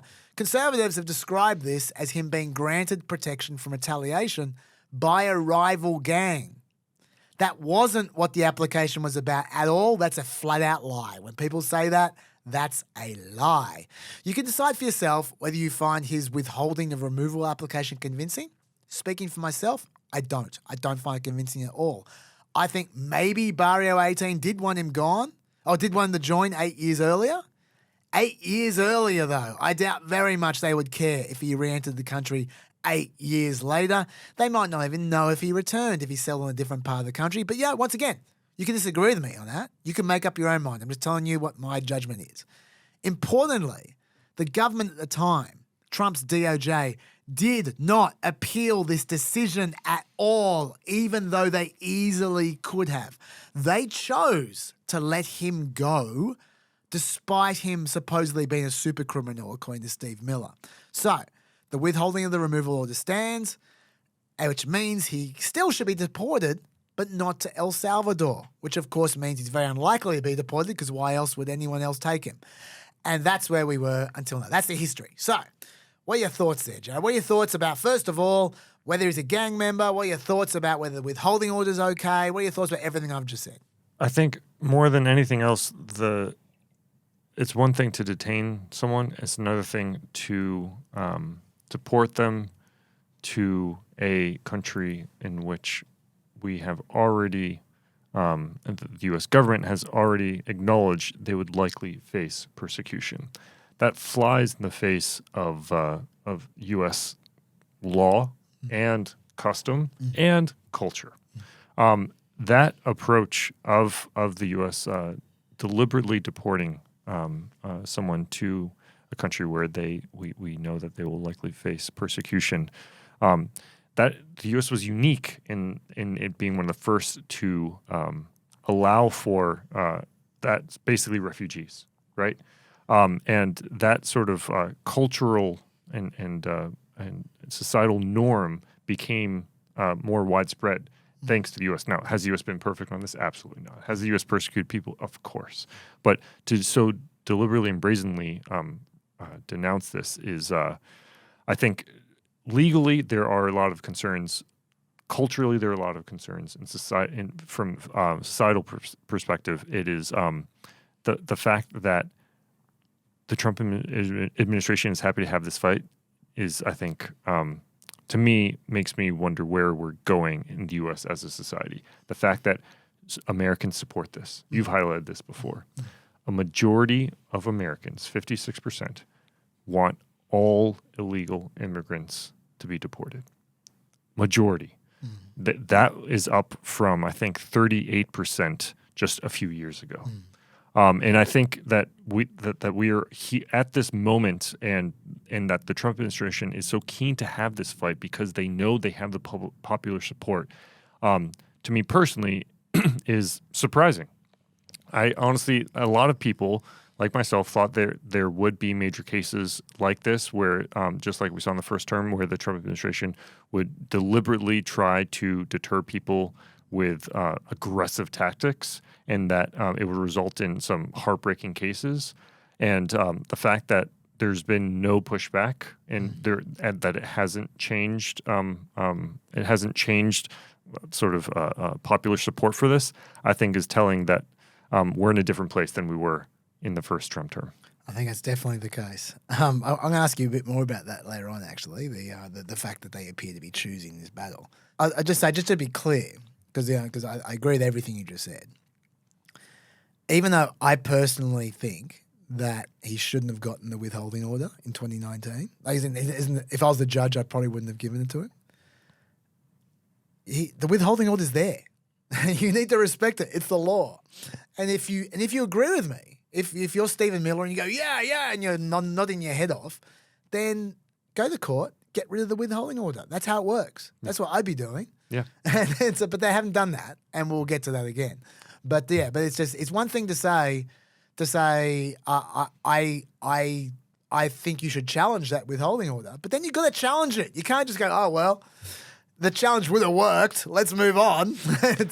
I think Trump can sense that he's on sort of shaky ground here because maybe I'm bursting in a 24-hour bubble, but his quote in the recent press conference was, when asked about Garcia, his quote is, "Well, I'm not involved in it. I'm going to respond by saying, you'll have to speak to the lawyers, the DOJ. I've heard many things about him, and we'll have to find out what the truth is." Oh, I like this. I like this a lot. Exactly, right? Like, so I think he's reading the room, which we said last episode he's exceptionally talented at, and realizing that maybe this isn't necessarily the hill to die on. I think more than anything else, Trump does not want to let the dam break and give in to his opponents on this, on Waltz, on anything. He wants to stay strong and not show any weakness. I guess he probably knows that what's coming around the corner is going to be worse. I mean, because like this guy, he was a dad. He's a dad. He's like I see he's a dad. He's got 3 kids in Maryland, all this kind of stuff. But let's face it, he might be a gang member. Like I think the evidence is not great. But I do know this. The people who are just around the corner are going to be more sympathetic than him. Like the makeup guy. I mean, this guy's been railroaded, Garcia, but not nearly as much as the makeup guy. That guy's been so railroaded, and he's the next rank, I reckon. This came off the rank. He's only about like 2 or 3 weeks away, I reckon, until he gets to the Supreme Court, and then we're going to... We're doing this again. And Trump knows there's going to be more coming and more and more. Let's face it, there are 200 people in this jail, none of whom have been convicted of anything. And Trump's happy with that. He's happy to have this fight. I'm sure he is, but if the poll numbers are turning against him just slightly now, he might be thinking, well, let's throw him under the bus. But are the poll numbers actually turning against him? I guess is the question. No, they're not. They're not. No, right now, he is at -12. Or sorry, I'm so sorry. In April of 2017. Yeah. Where was he on polling on immigration? -12. Right. They did not like what he was doing on immigration April of 2017. Where is he right now? +1. Now. Yeah. What's also even more shocking than that, to me, is where we were in less time than that. December 2024. Yeah. Just a few months ago, the last full month of the Biden administration. Was the U.S. on the right track or the wrong track on immigration? 14% said the U.S. was on the right track. 14%. This month, where's the U.S.? 45% on the right track. Yeah. That is a shocking change in just a few months. See, I don't want to be a broken record about this, but this is Biden. This is Biden's backlash. That's what this is. Like honestly, it drove me crazy. That entire administration.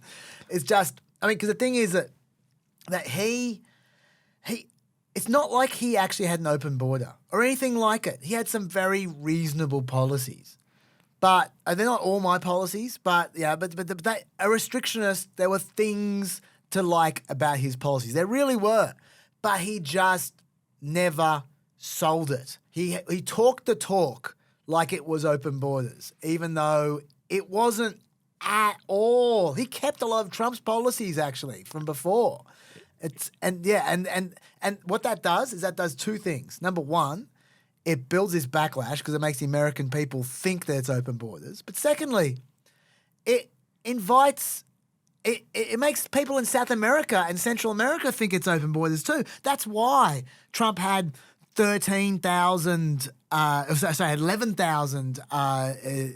border crossers in March, and Biden had like 190,000 border crossers in March. It's because of the way he was talking. Yeah, I can't emphasize enough. Actually, you know what? I was going to do this later. Can I do a stats nugget? Please. I know you want to jump in. I can see you want to jump in. Let me do a quick stats nugget and then you jump in, okay? Sorry. Stats Nugget. There we go. Okay. All right. Beautiful. Okay. All right. Jared, there were 12,300 deportations in March 2025 under Trump. I ask you, how many deportations were there in March 2024 under Joe Biden, do you reckon? Less than that.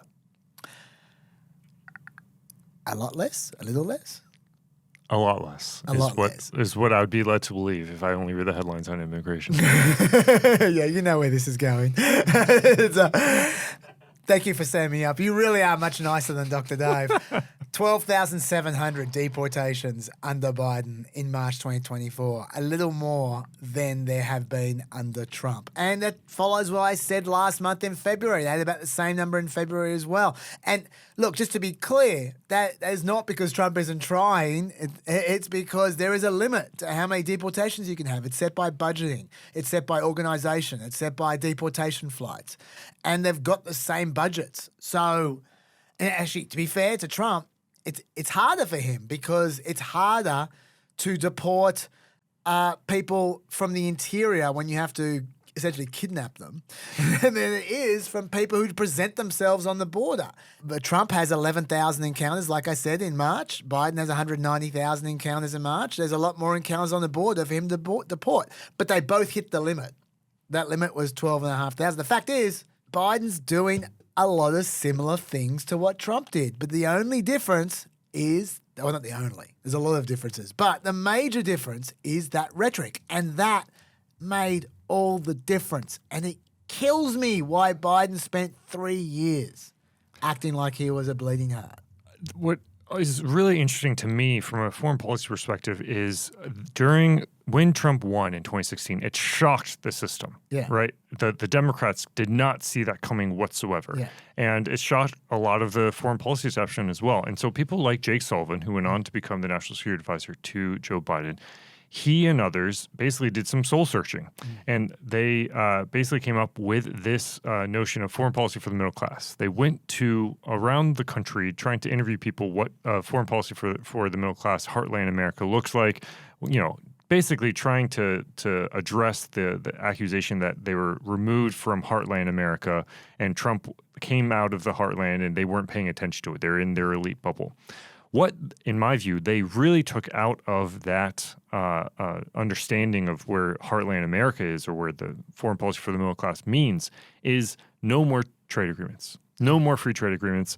The USTR, Catherine Tai under Joe Biden was the first USTR in my lifetime that I can remember who did not try to eke out any new trade agreements, not even a digital trade agreement. They were so sensitive to trade that instead of going back to the Trans-Pacific Partnership, which the Obama administration did when Joe Biden was vice president, they came up with something called the Indo-Pacific Economic Framework. It was not a trade agreement by any means, and Asia complained incessantly about the lack of a trade agreement, especially U.S. allies in Asia like Australia and Japan.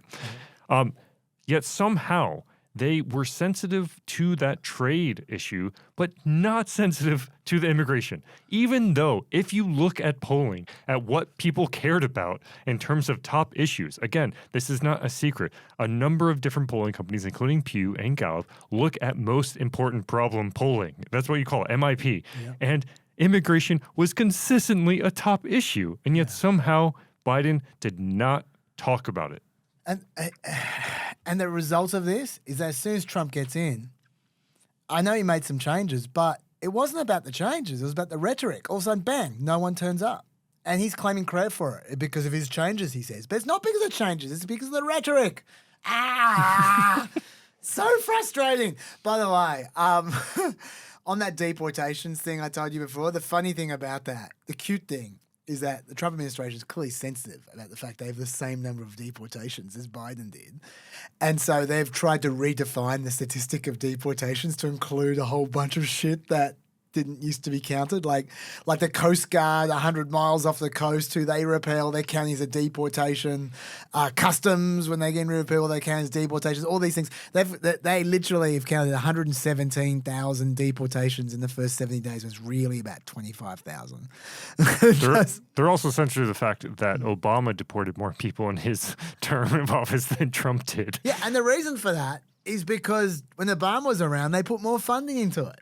It's just how much funding there is, yeah? Anyway, should I continue on my narrative? It's going to go for a while. Please. Okay. So I left you at the withholding order. So now Garcia was rearrested as part of a sweep. They noted the withholding order, but for some reason they didn't reverse it. They easily could have reversed it. Easily. That gang that was terrorizing his people has now been terrorized for the last 3 years by Bukele. They easily could have reversed that withholding order. They didn't. They didn't bother. Despite the Barrio 18 is basically a shadow of what it once was. Garcia would be, even if you disagree with me, that Garcia would be safe in El Salvador back in 2019. He'd definitely be safe now. There's no doubt about that. Like these guys, since 2022, the state of emergency from Bukele, these guys have been on the run. They didn't bother. And then Garcia's name somehow got into the manifest of potential reserves for the deportation flight to the Salvadoran prison. It didn't mention on the manifest that he had a standing withholding of removal order. And after a bunch of names were rejected for various reasons, he ended up being added to the main list when he shouldn't have been. That's where we're at. Okay, let me tell you about Bukele's history just quickly before we go on. I'm not going to tell you the whole thing, just the brief stuff. He's a big-time dictator, Bukele. Like, he's a real dictator. He's a dictator's dictator. Like, there's a reason why Trump loves him so much, right? He came to power in 2019. In 2022, he declares this state of emergency I referred to before, where he just starts locking up people permanently.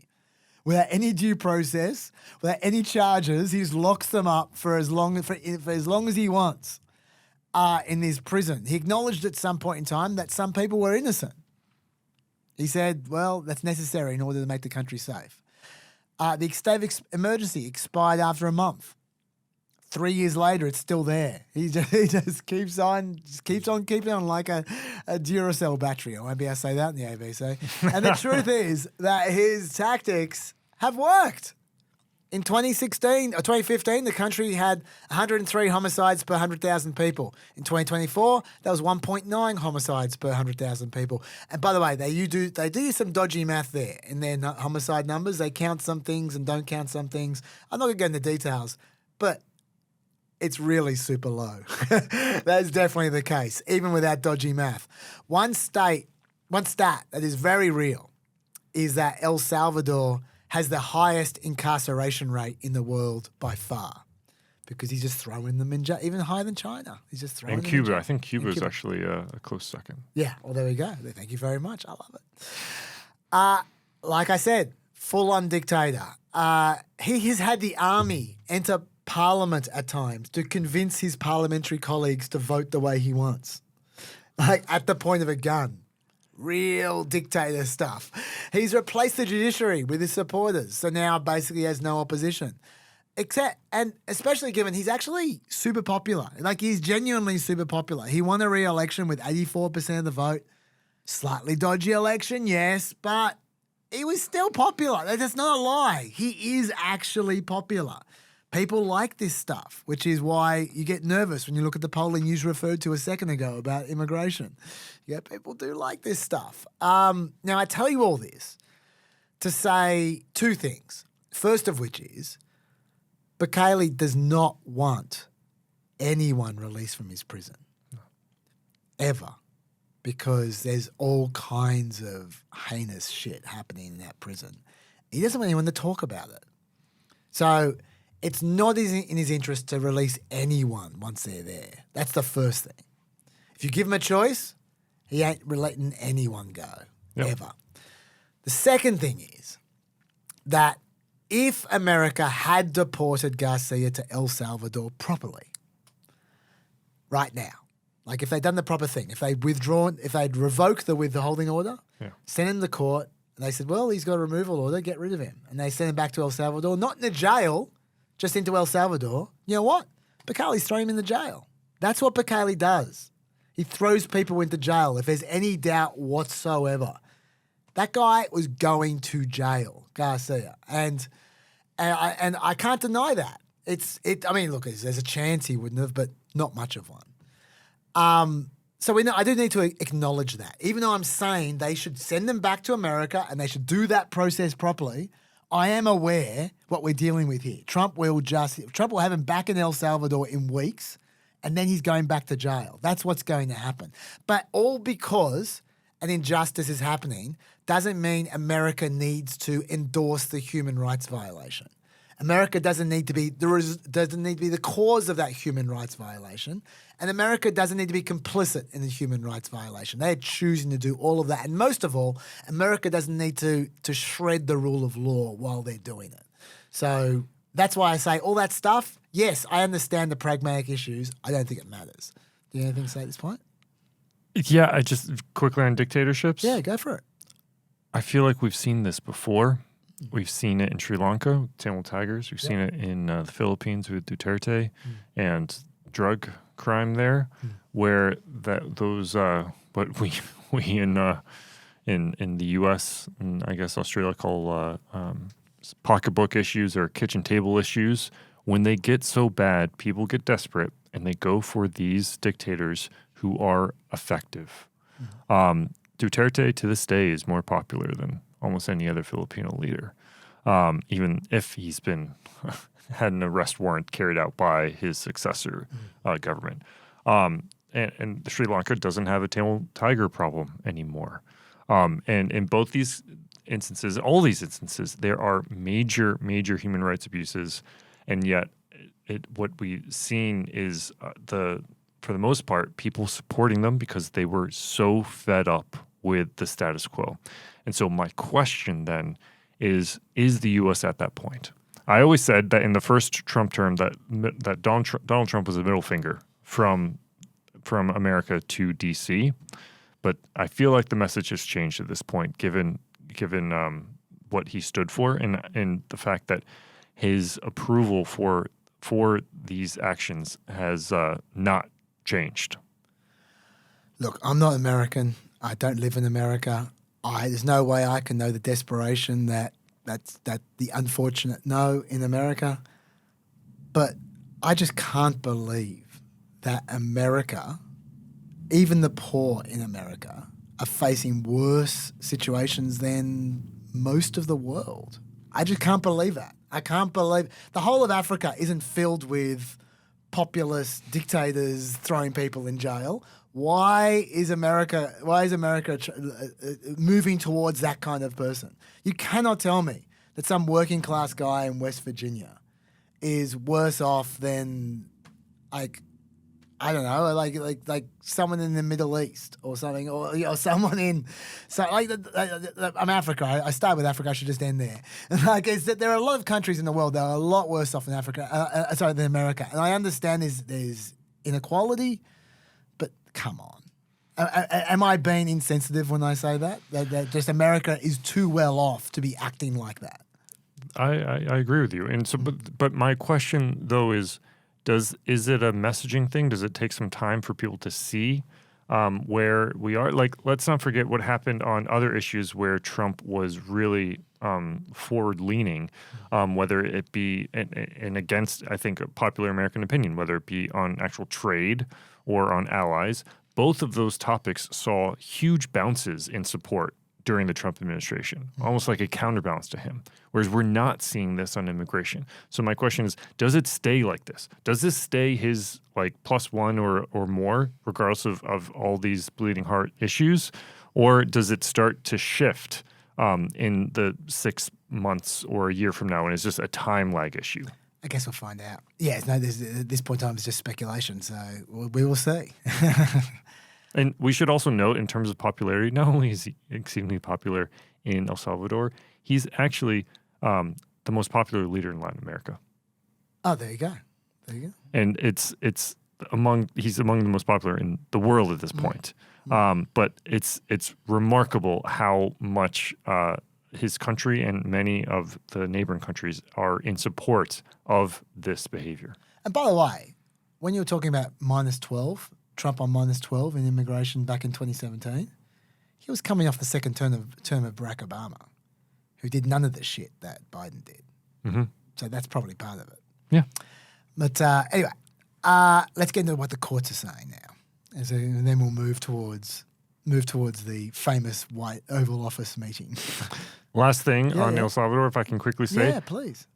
We have seen extensive research on Xinjiang in China, on the camps there, in what many are calling genocide there, trying to basically remove the Uyghur population and the Uyghur culture from China.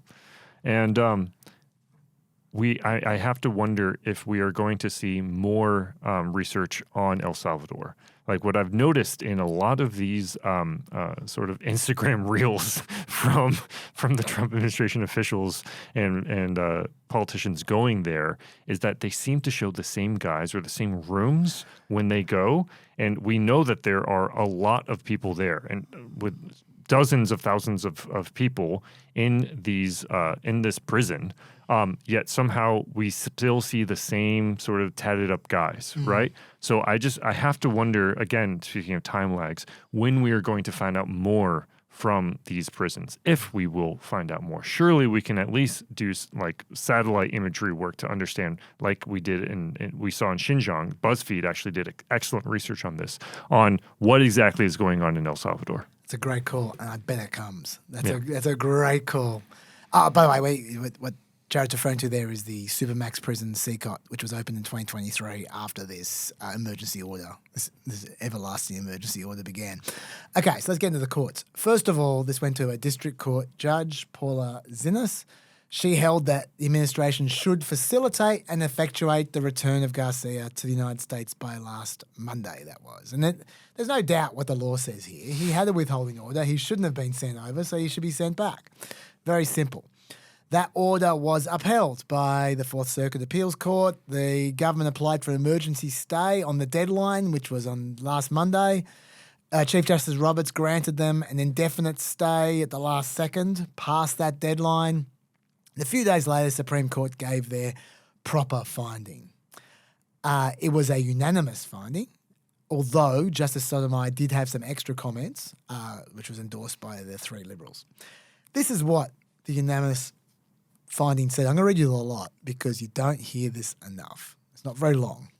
John Roberts has to be commended for finding anything that gets 9-0 on something so politically contentious. That he got Alito and Thomas on this is remarkable. I'd love to be a fly on the wall for that discussion. It certainly was a good effort. I mean, he uses some pretty squirrely wording, which we're going to get into. The application is granted in part and denied in part, subject to the direction of the order. Due to the administrative stay issued by the Chief Justice, the deadline imposed by the District Court has now passed.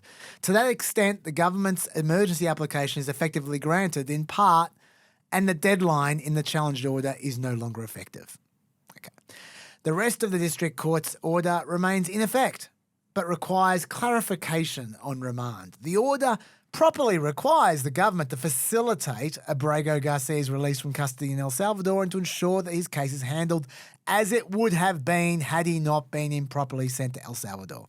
The intended scope of the term effectuate in the district court's order is, however, unclear and may exceed the district court's authority. The district court should clarify its directive with due regard to the deference owed to the executive branch in the conduct of foreign affairs. For its part, the government should be prepared to share what it can concerning the steps it's taken and the prospect of further steps. Okay, so some of the key issues here, not all of them, but some of them. The order went from having a deadline to being open-ended, which gave the government an opportunity for funny business, which they took advantage of. It did explicitly say, though, regardless of deadline. It said they had to share what it can concerning the steps it has taken and the prospect of further steps, if required to. They said they had to do that. There's a direct, clear order that we will be returning to. They unanimously rejected the arguments being advanced by the government that the Alien Enemy Act means they don't have to give potential deportees notice and an opportunity to be heard. No, they said you should have gone through the proper process. So that implicitly dismisses those arguments.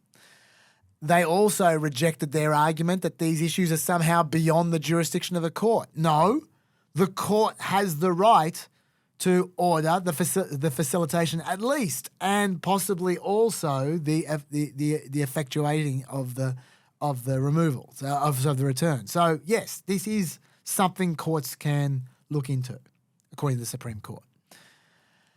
This was the official DOJ statement, though. They interpreted this ruling very differently to what I just said. As the Supreme Court correctly recognised, it is the exclusive prerogative of the President to conduct foreign affairs. By directly noting the deference owed to the executive branch, this ruling once again illustrates that activist judges do not have the jurisdiction to seize control of the President's authority to conduct foreign policy. Okay, I don't remember them ever mentioning foreign affairs and policy there. But anyway, what they're doing is they are trying to reclassify the entire Garcia situation as foreign affairs, which is not necessarily the case. We'll come back to that as well. Carolyn Levitt had a subtler take, for once. That's not usually the case. This is her take. The Supreme Court made their ruling last night very clear that it's the administration's responsibility to facilitate the return, not to effectuate the return. Okay, here's where we get into the real stuff. All right, now that is flat out not true, even though you might think it is. This is what they said. I'll remind you of it. The intended scope of the term effectuate in the district court's order is, however, unclear and may exceed the district court's authority. The district court should clarify its directive with due regard for the deference owed to the executive branch in the conduct of foreign affairs.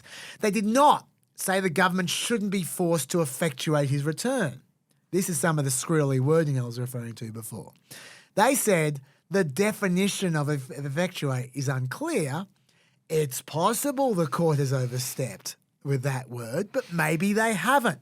The court should clarify while granting what deference is owed to the executive branch in foreign affairs. Did you see that? They didn't say total deference is owed. They said with due regard for the deference owed. So ultimately, this is a legal Rorschach test. It is, pretty much. And we're going to see more delays and this not a clear resolution of this anytime soon. Oh, no, the Supreme Court definitely need to weigh in on this again. But this is why Howard Roberts got 9-0, because he was so vague with his wording and very precise with his vagueness. Just to make sure everyone understands there at home, the subtle distinction, but obviously an intentional distinction. We don't know how much regard the court feels should be granted to deference towards the executive branch. We just know whatever is due, that's what they should get. That's what we know. We'll find out what the Supreme Court thinks is due when they next weigh in on the question. But of course, that's Roberts trying to get 9-0. He's trying to not limit the Supreme Court's options while not directly contradicting the government. He's trying to give the government a way out while allowing them to save face. That's what he's trying to do, which is what he does a lot. He shouldn't have done that. He should have just been clear, because of course Trump is only too happy to exploit that grey area to the full. And the best example of this comes from the Sith Lord of the administration, Steve Miller. Now, before we get into Steve Miller, I'm about to play a lot of Steve Miller. Before we do this, would you like to say anything about the Supreme Court ruling? No, I can't wait. I just was not expecting Sith Lord. Okay, all right. I hate to do this to you all. We are about to watch a lot of Steve Miller. We have to. I'm sorry. But we will stop frequently for debunking breaks because no one should listen to 3 straight minutes of uninterrupted Miller. This was him outlining what was about to become the administration's official position. Your argument is that you don't have to bring him back home, but will you? So I want to correct, I hate to do it, Bill, but I got to correct you on every single thing that you said because it was all wrong. First, we won the Supreme Court case, clearly, 9-0. Isn't that classic Steve Miller style? Everything you said was all wrong. He should be a commenter. No, you didn't win 9-0, Steve. You didn't. I'm going to do you back to you. No, you're all wrong. The Supreme Court accepted literally everything the district court judge ordered, except they removed the deadline and they asked her to clarify what she meant by the word effectuate. I need to not drink water before watching these clips. I almost spat all over the microphone. It's pretty funny. Well, there's 3 minutes of him. Don't worry. He's going to get better and better. Let's go next one. A district court judge said unconscionably that the president and his administration have to go into El Salvador and extradite one of their citizens, an El Salvadorian citizen, so that would be kidnapping, that we have to kidnap an El Salvadorian citizen against the will of his government and fly him back to America, which would be an unimaginable act and an invasion of El Salvador's sovereignty. Okay, these are all in a row, by the way. This was a humdinger of an answer from Steve Miller. Where the hell did you get this kidnapping thing from? The district court did not say that they had to kidnap Garcia. She said the administration should facilitate and effectuate the return of Garcia to the United States. There's a lot of ways short of kidnapping that you can facilitate and effectuate the return of a human being. Like, for one, you could ask him to be returned. How about that?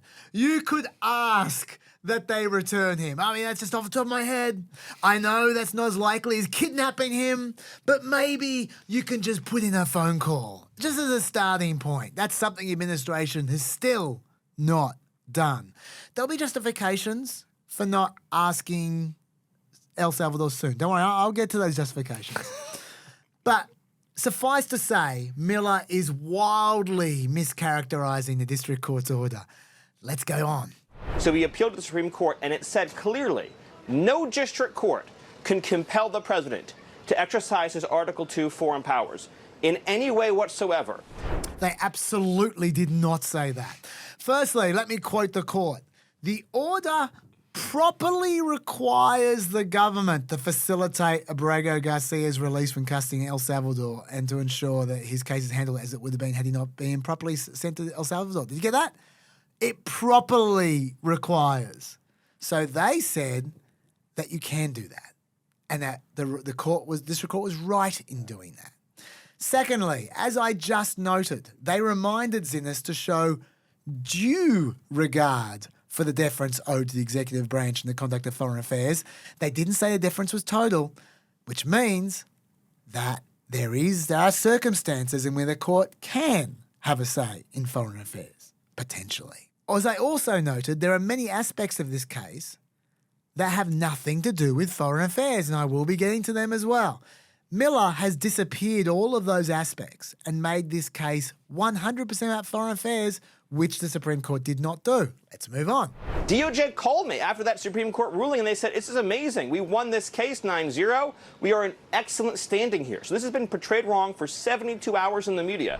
Even if somehow you interpreted the majority ruling the way that Miller has, which is completely wrong, it would be bullshit to call that interpretation 9-0 because he's completely ignoring Sotomayor's concurrence, which was quite a concurrence. This was signed on by 3 Liberals on the court. Allow me to read large parts of it. They wrote, I would have declined to intervene in this litigation and denied the application in full. That's quite conclusive, isn't it, Steve Miller? And their logic was unambiguously correct. The only argument the government offers in support of its request that the United States courts cannot grant relief once a deportee crosses the border is plainly wrong. The government's argument, moreover, implies that it could deport and incarcerate any person, including US citizens, without legal consequence, so long as it does so before a court can intervene. That is just true. As in, what she's saying is that's what their logic suggests. Nevertheless, they go on, I agree with the court's order that the proper remedy is to provide Abrego Garcia with all the process to which he would have been entitled had he not been unlawfully removed to El Salvador. That means the government must comply with its obligation to provide Abrego Garcia with due process of law, including notice and opportunity to be heard in any future proceedings. It must also comply with its obligations under the Convention Against Torture. Federal law governing detention and removals of immigrants continues, of course, to be binding as well, requiring a warrant before a non-citizen may be arrested and detained pending a decision on removal. See also, in order to revoke conditional release, the government must provide adequate notice and promptly arrange an initial informal interview to afford the alien an opportunity to respond to the reasons for the revocation stated in the notification. Now, does that sound to you like the three Liberals agree that the government can just do whatever they want, like Miller is suggesting? No. No. Let's continue. They said the most a court could ever compel you to do would be to facilitate return, which would basically mean if El Salvador voluntarily sends him back, we wouldn't block him at the airport. We would put him back into ICE detention, and then he would be deported either back to El Salvador or somewhere else. The Supreme Court said that is the most the government can be expected to do. So we won the case handily. The misreporting on this has been atrocious. Okay, Secondly, Firstly, like I said, the Supreme Court did not say the most they could do was facilitate. They actually suggested that effectuate might be fine as well, depending on Judge Zinnes's definition of effectuate. But let's pretend they did just say facilitate, nothing else. What does facilitate mean? Miller is citing the same definition as the DOJ advanced to the district court judge a few days later. They said facilitate means taking all available steps to remove any domestic obstacles that would otherwise impede the alien's ability to return here. Pam Bondi said similar kind of thing to Bukele. If they wanted to return him, we would facilitate it, meaning provide a plane. There we go. She sees facilitators assuming he wants to give him back. Yeah, we'll give a plane. That's our facilitation. Judge Zinnes said in her next order after that, quote, defendants take all available steps to facilitate the return of Abrego Garcia to the United States as soon as possible. So she defined it not as domestic, but what is available. She left it open to the administration to determine what is available. That's her way of showing deference to their ability to prosecute foreign policy. I'm sure there's going to be a key issue going into the next Supreme Court, but I've got more to say about this coming as well. Let's just go back to Steve Miller again. We haven't forgotten him. the misreporting on this has been atrocious. Okay, Secondly, I appreciate he was the not, no, Bill, it's important. He was not mistakenly sent to El Salvador. Okay, so do you still He's believe an illegal he is a alien member of from MS? El Salvador. Hold on, this is important. In 2019, he was ordered deported. He has a final removal order from the United States. These are things that no one disputes. Where is he from? El Salvador. Where is he a resident and citizen of? El Salvador. Is he here illegally? Yes. Does he have a deportation order? Yes. A DOJ lawyer who has since been relieved of duty, a saboteur, a Democrat, put into a filing incorrectly that this was a mistaken removal. It was not. This was the right person sent to the right place. First of all, what's going on with his neck? Dude, stop tugging at your neck. I have some friends who have that tick, and a lot of times it's stress-induced. Well, good. That's all I got to say. Not for your friends, for him. Have you ever done a deep dive on Stephen Miller? Dr. Dave talks about him a lot. And his becoming popular through Duke in the lacrosse issue there? Less about that, more about when he was in high school. And, yeah. And I think he tried to take down the canteen person or something like that. Yeah. And he became, his parents are quite left-wing in California, and he became sort of emboldened by reading a book by Wayne LaPierre, the leader of the NRA. And then he had his 15 minutes of fame during the Duke lacrosse issue in during the Obama administration, and he happened to be a student at Duke at the time. And then from there, he basically got onto Jeff Sessions' team. Oh, what was his take with Duke? Because I don't think Dave's talked about that so much. Oh, so that was the Duke lacrosse issue where there were a bunch of lacrosse players who were accused of gang raping a woman, a non-white woman, and there was sort of it was a huge controversy because many felt that the white lacrosse players were deemed guilty before their case was even heard. I'm guessing Steve Miller wasn't one of those. Correct. He was defending them. But ultimately, it turned out that they were innocent and they were acquitted of their of the charges. And so he leveraged that to basically get on Jeff Sessions' team when Jeff Sessions, pre-Attorney General in Trump first term, was just a senator. And he was known for sending super long missives to everyone in the media, in Republican circles, on the need to clamp down on immigration. A little like the answer that we're listening to. Yes. So his strong stance on immigration is not is not him somehow, taking Trump talking points. Oh, no. If anything, it is the reverse. Yes. And he has been the warm-up act for Trump for campaign events for a long time because he knows these details better than almost anyone. Yeah, no, he definitely does. I'm glad we stopped down for that because that is interesting stuff, but you've all forgotten the grab we just heard. It's okay. No, that's my fault. I knew that. I thought it's worth hearing about Steve Miller. I mean, look, we also didn't hear me make the point that he should go to a chiropractor as well, because he clearly needs to crack his neck. That's a man. Look, I know chiropractor. Like I don't. Oh, let's not get into that in the comments. Okay, please don't turn the comments into a chiropractor zone. But okay, he shouldn't say a physio. He shouldn't go to a chiropractor. What he should do is get his neck fixed. That's all I'm saying. Good. There we go. I'm a neck cracker. What can I say? All right. Okay. You can go back and listen to that grab again if you want. I don't want to play Steve Miller twice. Say the same thing.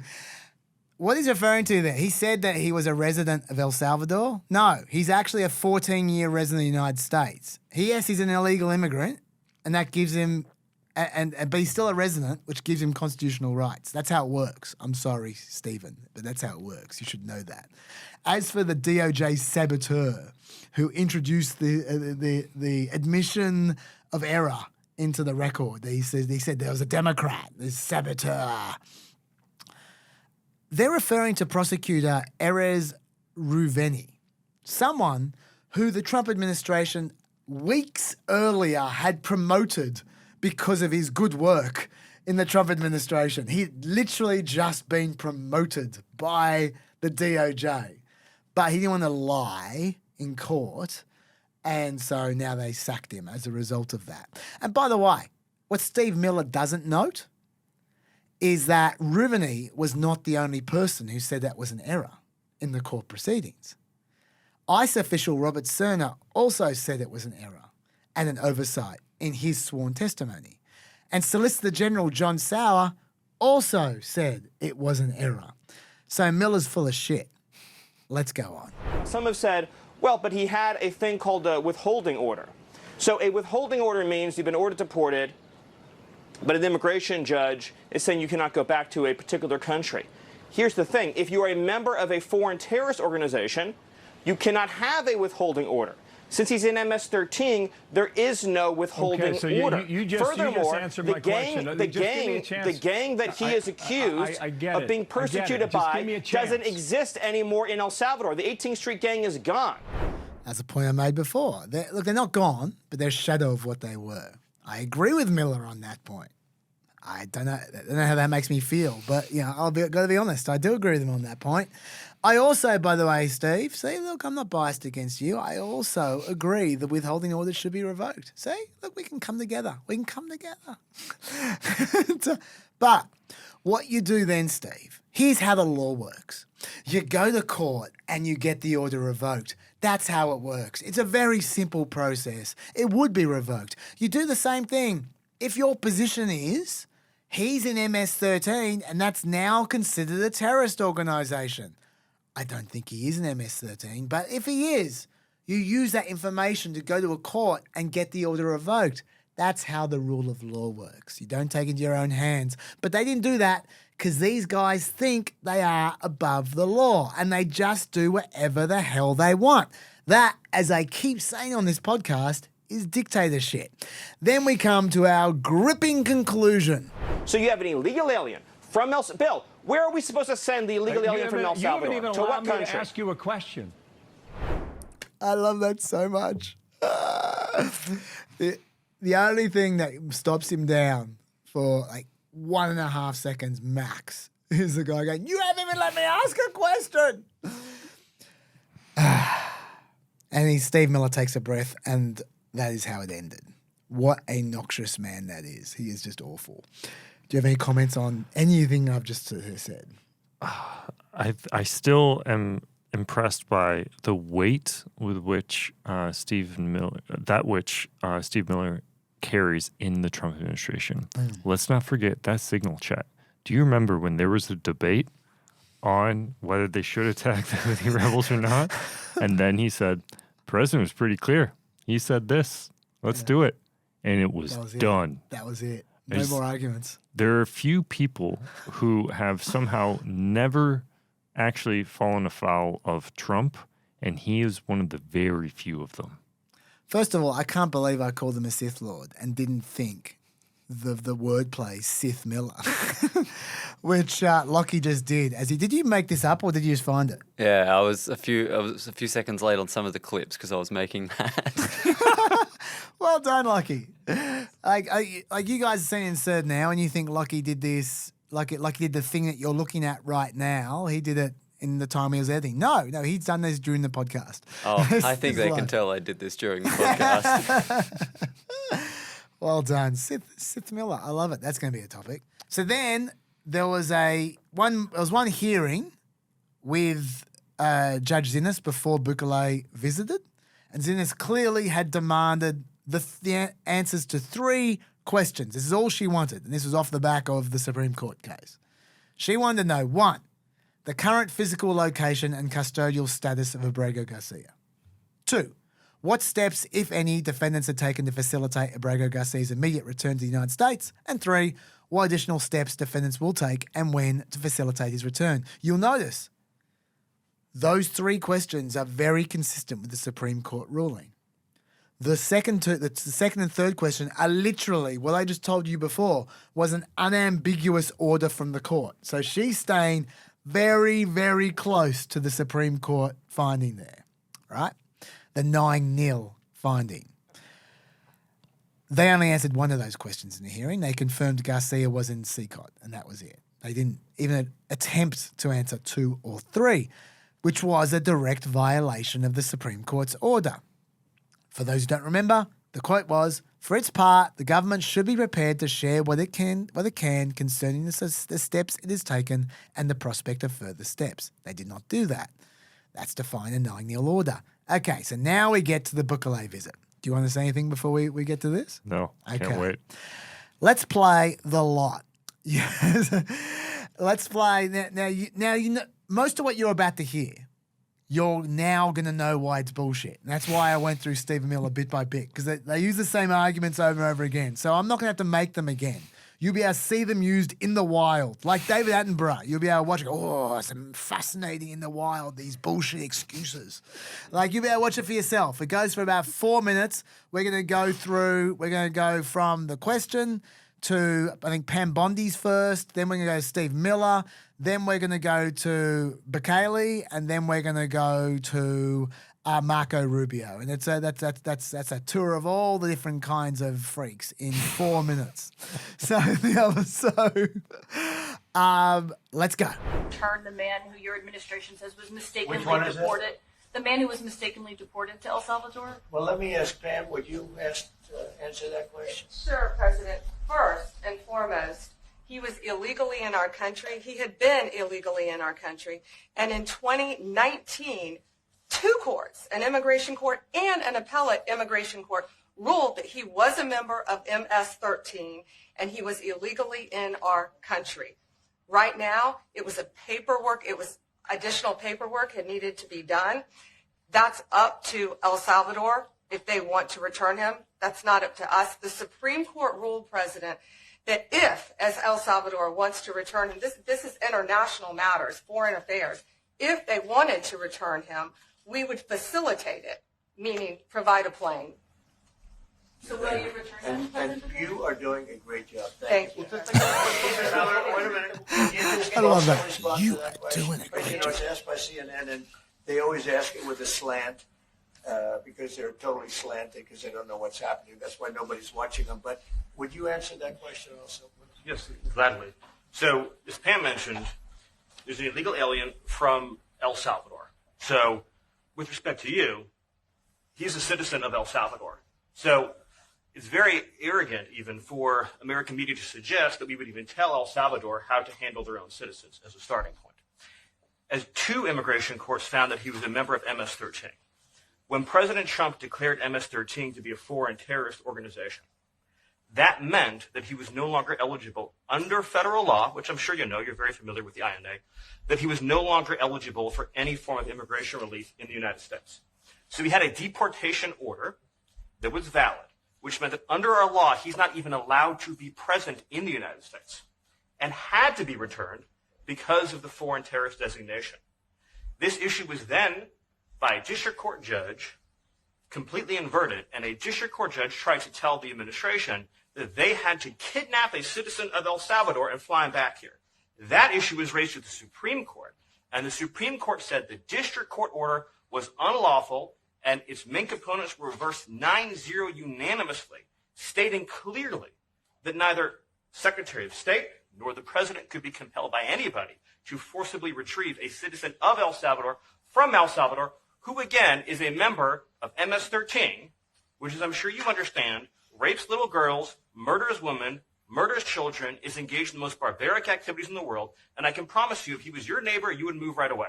So you don't plan But to the ask Supreme for Court's to get asking it back? to- And Is that- what was the ruling that- in the Supreme Court, Steve? Was it 9-0? Yes, it was a 9-0 in our favor. In our favor, against the district court ruling, saying that no district court has the power to compel the foreign policy function of the United States. As Pam said, the ruling solely stated that if this individual, at El Salvador's sole discretion, was sent back to our country, that we could deport him a second time.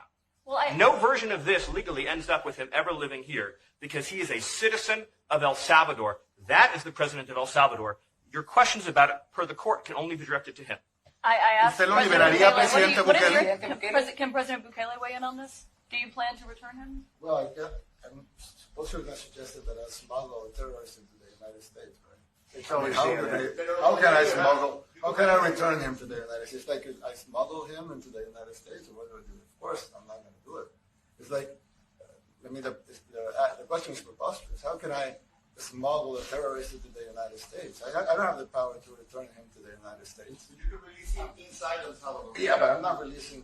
I mean, we're not very fond of releasing terrorists into our country. I mean, we just turned the murder capital of the world into the safest country of the Western Hemisphere, and you want us to go back into the releasing criminals so we can go back to being the murder capital of the world? And that's not going to happen. Well, they'd love to have a criminal, Yeah, released into I mean, there's a fascination. They would love it. Yeah. They're sick. These are sick people. Margaret, do you have something to say about Yeah, I mean, Stephen outlined it. I don't understand what the confusion is.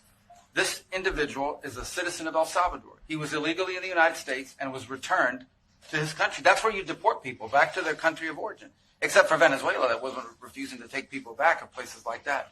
I can tell you this, Mr. President. No, the foreign policy of the United States is conducted by the President of the United States, not by a court.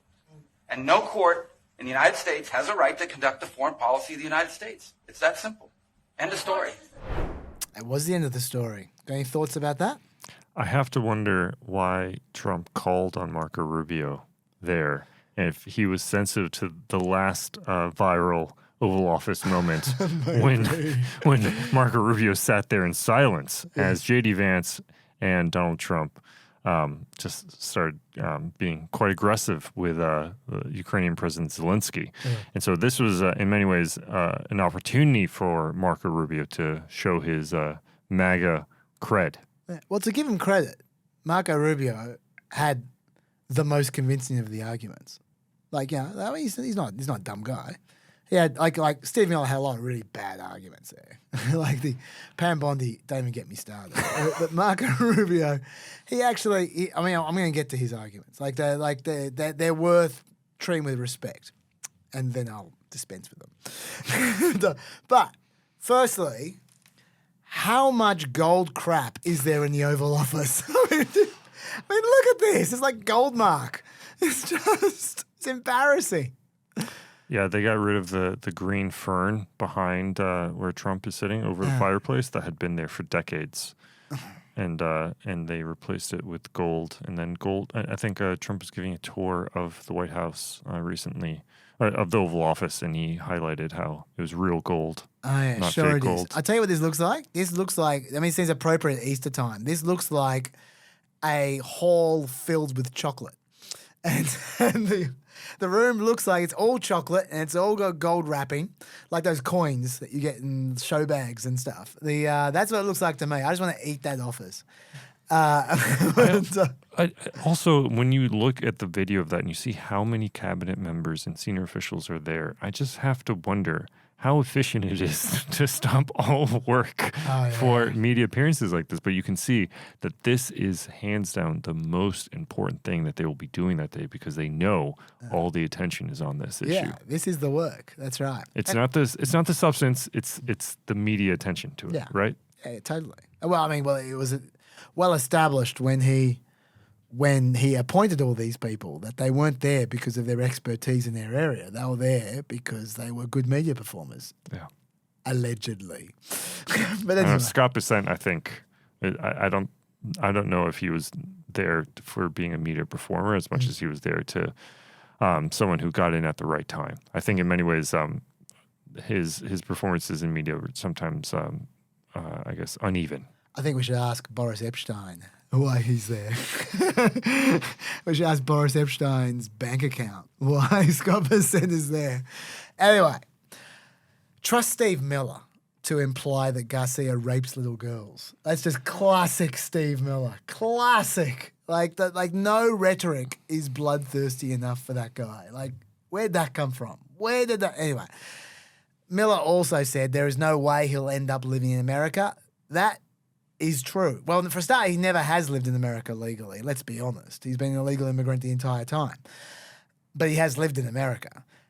And he has the right to keep on living in America until you deport him properly. But let's not be under any illusion here. Like I said before, he's going to get deported. If they bring him back, he's going to get deported right away. That is definitely the case under Trump. This point has been made by many people. That's fine. Rule of law doesn't disappear because it's inconvenient. Let's go to Bukele. He finished tying the Gordian knot there, where America says it's up to Bukele, and then Bukele there said, no, it's up to America. They're just pointing at each other. No, it's him. And then he says, how am I supposed to smuggle a terrorist into America? Oh, how am I supposed to do that? Only a minute after Bondi explicitly said she would send a plane to pick Garcia up if Bukele wanted to send him back. I wish someone had pointed that out because literally that's the answer. Dude, just open the door. The plane will be there. But then Bukele says, I can't release him from jail because he's a terrorist, which of course no court has found him to be to date. One court regarded an accusation as credible. That's not a factual a final finding. Now, there's been a bit of this. I think my favourite version of this, he's a terrorist argument, comes from DHS spokesperson Tricia McLaughlin, who's been she's been an underrated performer in this whole saga. She said, the media would love for you to believe that this is a media darling. He's just some Maryland father. See, I said Maryland. Well, Osama bin Laden was also a father, and yet he wasn't a good guy. They're actually both terrorists. He also supposedly was a Liverpool supporter. Osama or the Maryland Osama guy? bin Laden. Oh, okay, all right. All right, well... actually, I have that wrong. He was an Arsenal supporter. Arsenal supporter. Arsenal, which is even worse. Okay. Hands down worse. Excuse me. I had to clarify that. I don't know how I got that wrong. Can I note the irony? that Garcia is locked in the gulag, potentially for life, for being a terrorist, when he probably isn't a terrorist. But court-adjudged terrorists like Stephen Rhodes and Joe Biggs, both of them were actually found guilty of terrorism on after January 6th. They've both been pardoned by Trump, and they're just wandering around. And also, if Trump thought Garcia was so incredibly dangerous, why did he let him roam free in 2019? Because it's clearly a Democrat appointee that somehow sabotaged the Trump administration, right? It must have been. Let's go to Marco Rubio. Marco Rubio making the argument I said that we'd come back to, that this is all about foreign policy and that the courts have no role to play here. Okay, this is what DOJ said to Judge Zinnes as well, because they thought this was their strongest argument, and I think it was. The federal courts have no authority to direct the executive branch to conduct foreign relations in a particular way or engage with a foreign sovereign in a given manner. That's the exclusive power of the president as the sole organ of the federal government in the field of international relations. Interestingly, the DOJ has never bothered with Steve Miller's arguments in court. The arguments of he's a danger to the community, he's a terrorist. They haven't done any of that. They abandoned that argument completely in court. They're just focusing on the foreign policy argument, which I find interesting. Of course. That's the strongest one. Yeah, exactly. So let's go through this. Firstly, the idea that Trump shows... So do you want to jump in on this one? Or? No. Okay. You're the one who went to law school here. Firstly, the idea that Trump shows deference to other countries' sovereignty generally is so bad faith, it's absurd. He's in the process of trying to take over Greenland, for Christ's sake. Ask Canada how much respect he shows sovereignty of other countries. Panama has just taken a bunch of US troops. It was forced into Panama. He's not a guy who gives much of a shit about the sovereignty of other countries, except for El Salvador, apparently. He dare not even request Bukele release a wrongfully imprisoned person. Okay, well, what about other cases then? Because as Garcia's lawyer said, the government routinely seeks return by taking low-level actions outside the United States that do not implicate foreign policy. Think about every prison exchange ever. Think about, this happens several times a year with Russia. The government never throws their hands up and goes, oh, well, this citizen was wrongfully jailed and, well, I guess they have to stay in jail for 30 years for being caught with weed. They never do that. What they do is, first of all, they ask the country to release them, firstly. And then, if they won't, then they negotiate and they try and do some kind of deal to get them back. They try to, wait for it, effectuate the return. That's what they try to do. That's what that should be happening at a minimum. At least they should be asking for them and then try and do some kind of deal. All right. Secondly, the suggestion that America has no control over what happens to Garcia. Really? Those prisoners didn't just wake up in Salvador in jail one day by magic. You know how they got there? There was an agreement to get them there. That's how they got there. There was an explicit agreement made by heads of state. What are the terms of that agreement? We haven't seen it yet, Jared. They're classified, apparently. I think I've seen some numbers floating around, right? You've seen plenty of numbers floating around. You know why? Because these classified agreements have been blurted out by El Salvadorian politicians willy-nilly. They got no problems talking. They love it. They're proud of it. So they've told us all the terms. So let me tell them back to you. When Bukele's Ministry of Public Affairs announced that the agreement had been made, he said that the agreement was for a period of just 1 year. And B, that at the conclusion of that period, the United States would make a final decision on the detainees' long-term disposition. How about that? Seems like in a year's time, America's going to have control over what happens to those prisoners. Why not now? Is it because of sovereignty?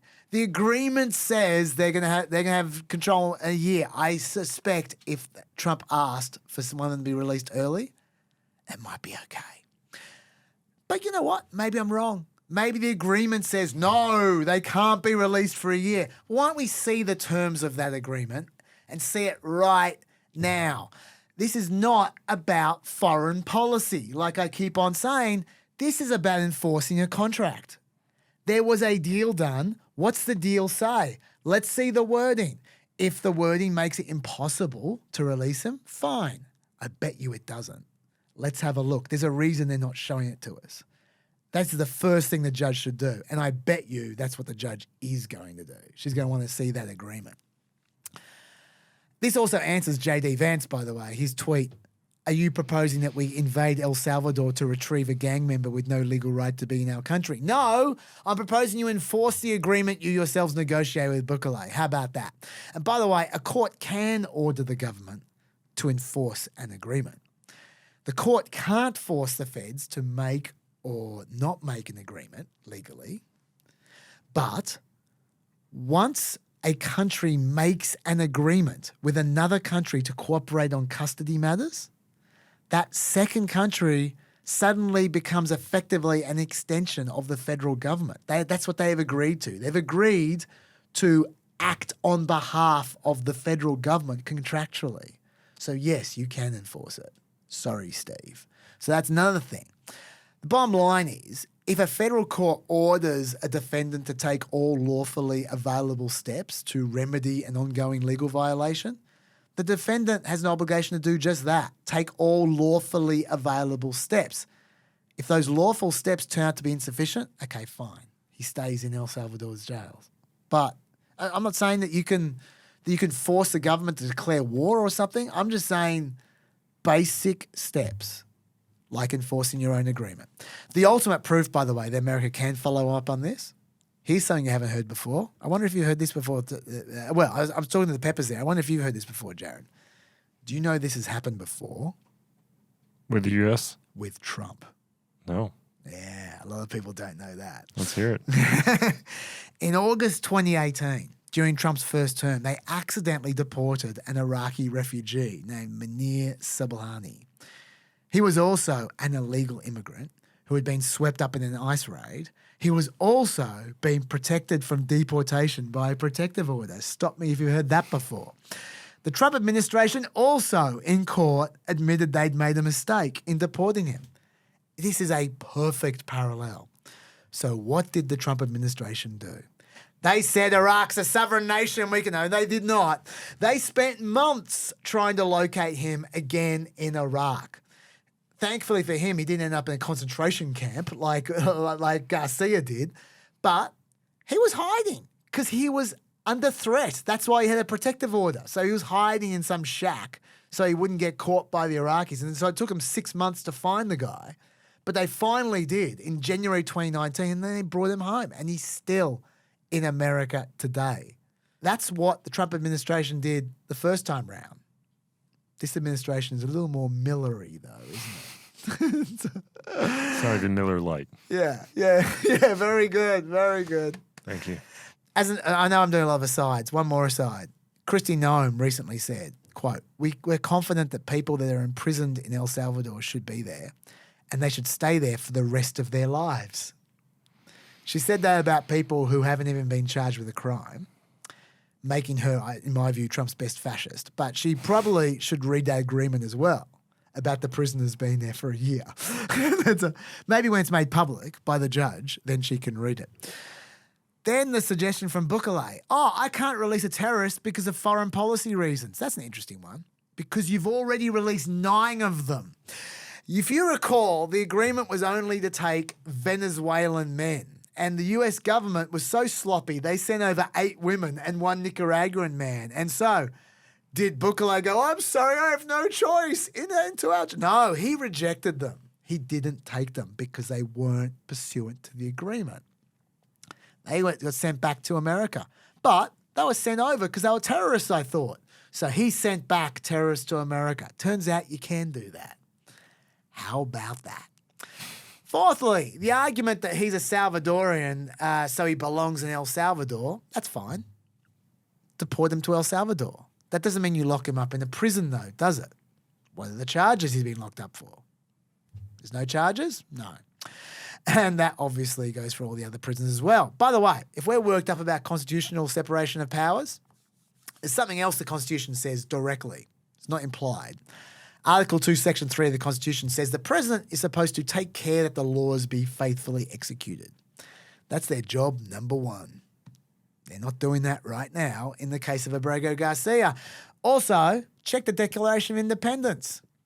It specifically lists as its list of grievances with the king.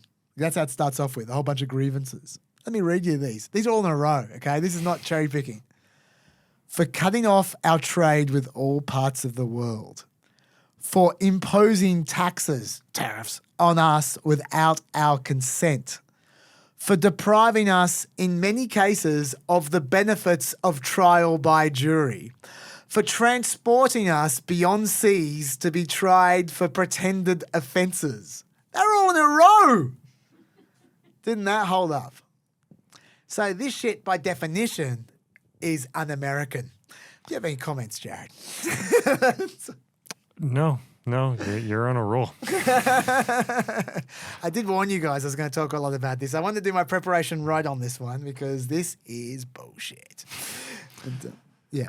No, I think, yeah, you're legally, you're right. And that's why I'm talking about the politics, because at a certain point, though, I have to wonder when, like, ultimately all of this is social constructs, right? Yeah. All these, and so if you don't have the social license to push back, what does pushback look like? And when does that pushback from the American people kick in, right? So, like, I'm, one, not a lawyer. Two, I didn't go to law school. Yeah. And three, I'm not an immigration expert or ever studied immigration. But I have to wonder, as you said, the sort of the aspects of this that really seem to be un-American when that kicks in. And to be honest, just from a cold-hearted political operative perspective, I have to wonder if this is not the case that will do it, but there will be a subsequent one, as we talked about, hairdresser, a mom, someone else that will turn the tide. Yeah. Well, let's talk about the politics a bit then, because I've got more legal stuff, but I want to hear from you a bit more. So there is an argument out there, which you hinted at yourself before, that this is the fight that Trump wants. Trump doesn't want to talk about tariffs. Trump wants to talk about immigration. He wants this fight. He created this fight because he wants to talk about this. His immigration policies, as you said, are above 50% approval. They got majority support. Yeah, no, exactly. And what you'll notice if you watch Fox News is they'll highlight they'll highlight more immigrant crime, right? And like, maybe they won't talk about this as much. Yeah. But this is a muddy issue. What they will look for, and what their opponents will look for is more clearly defined goodies versus baddies. Yeah. Right? So they're going to look for a criminal they deported who was an illegal immigrant who committed an atrocious crime and be like, oh, so you're defending them. Yeah. And then the Democrats will look for, a single mom or something like that, or the hairdresser. And even then, like, I don't even know if that's strong enough. I think like a child, like before, what turned the tide? Separating children from their parents. That little kid crying. Yeah. Or even look at other immigration things that have turned on imagery. Remember the toddler face down in the water in Europe, right? Yeah. Like it has to be like visual imagery that I think turns the tide, and this is not that. I think you're right. I think you're right, and I think you're absolutely right that what he's trying to do is get Democrats to defend what he calls heinous criminals. That's what he wants. The ones who hit old ladies with baseball bats, as he keeps on saying. I don't know if that's ever happened, but he's very sold on that particular crime. And the Democrats, they might oblige him. Like they've already laid down some red lines. I saw Chuck Schumer on Chris Hayes' show. I couldn't find the clip, unfortunately, but I saw it live, saying when Chris Hayes was pushing him around because of him giving in to the budget. This was back then, and Chris Hayes was asking for red lines, and Chuck Schumer at the time said, If Trump doesn't obey the Supreme Court, that would be different than anything else. It's a quantum leap different because our democracy is then 248 years of American democracy. The Magna Carta is out the window and we'll all have to take extraordinary action. Now, I couldn't find that clip online. I bet you I'll find that clip online in a week or two. Like, that's the kind of clip that gets sent around going, okay, where's the extraordinary action, champ? Like he hasn't quite got to the outright define the Supreme. Oh, I think he is defined the Supreme Court, but not in a way that people understand. It's a subtle way. Yeah. We're going to get to an explicit way soon, and at that point in time, people are going to go, okay, how about this extraordinary action, Chuck? And so then the Democrats are if they start filibustering and stuff in favor of this guy, they're defending the heinous criminal. That's what Trump wants. And in terms of a timeline on that, that is probably going to be June. That's when the Supreme Court saves its most challenging decision before going on summer break in the U.S. And so I think if you want to mark your calendars, it's June when we're going to see more and more of if you think this is controversial, just wait. Yes. And look, I've seen Democrats argue, I want to know your take on this. I've seen Democrats argue that, Trump wants this fight and he's wrong. This is a fight that Democrats should take on and will win. Dan Pfeiffer is one of those guys, one of Obama's dudes. He noted a Pew poll from recently, which you probably know already, but I'll just cite for the peppers. Of the people who say that some illegal immigrants should be deported, so that's the middle ground, the ones you're trying to win, 97% say that those who commit violent crimes should be deported. 52% say those who commit non-violent crimes should be deported. I'm talking illegal immigrants here. So that is what Trump's thinking. He's thinking, this is great. 97%. Let's get the heinous criminals. Yeah. But Pfeiffer says, no, that's a mirage. Because 15% say illegal immigrants who have a job should be deported. And 14% say illegal immigrants with US-born children should be deported. And 5% say those married to a US citizen should be deported. So he's saying, take on that fight. Like this Garcia guy is exactly the kind of guy you don't want to get in the fight if you're Donald Trump, because he's just your next door neighbor American. Trump can talk about him being a heinous criminal as much as he likes. But the fact is, he does have a wife who'll go on air and do an interview on 60 Minutes. He does have kids, one of whom has special needs. He'll turn up on NBC Extra or whatever. This is a fight they can win, he says. He says, throw us into the briar patch. We can defend Garcia and a lot of these people. And Trump might find it actually backfires if someone only takes the trouble to fight with him. What do you think about that? Yeah, maybe, but I think still, I still think of when you're trying to get a figurehead for a movement, there's a reason that Rosa Parks is Rosa Parks, and it wasn't any of the other people who were placed in the back of the bus, right? Yeah. It was a deliberate decision saying, look, she has a clean record, she's a woman, she's working well, and the fact that, as they say, they talk about two different courts that have talked about his gang affiliation. That muddies the water enough that I don't know. Yes, maybe a special needs son and a wife saying he never abused me and going on 60 Minutes, etc. But I just don't know if that's clear cut enough. And you only have one shot to make a first impression, and I don't know if he's made the right one on this one. I agree with you. And I disagree with Dan Pfeiffer. It's like to set up their arguments fairly before I disagree with them. And also, what I found really interesting is that a lot of Democrats are highlighting. There's a recent story in the media where Democrats on background, not by name, but on background, are saying, "Why are we defending this guy? This is a losing issue."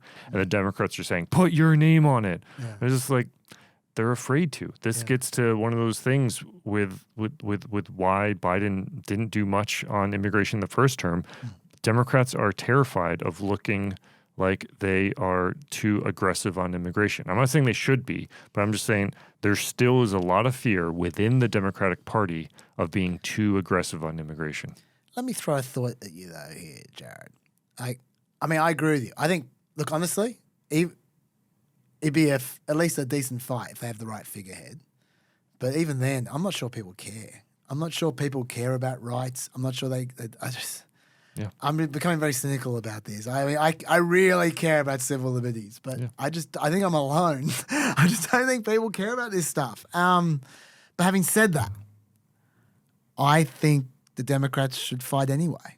If they want to wait for the right person, wait a couple of weeks or whatever, or a few months or whatever, that's okay. I mean, the outrage is going to keep on coming. But I think I want to see them fighting soon.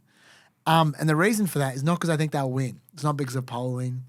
It's not because I think it's a good political move. I think it's a bad political move. But, like, it's a very earnest thing to say. But at some point in time, you have to stand on principle. And your country is slipping away in front of you. At some point in time, you need to draw a line. This isn't a bullshit stand. Like, this is not... This is real. This is real. We are getting really close to the point where authoritarianism is getting out of control in America. It becomes harder to resist as time goes on. Like, every month you wait, it gets a little bit harder to fight as it gets more embedded. Isn't there a counter take that it's getting easier to fight now that his approval ratings are going lower?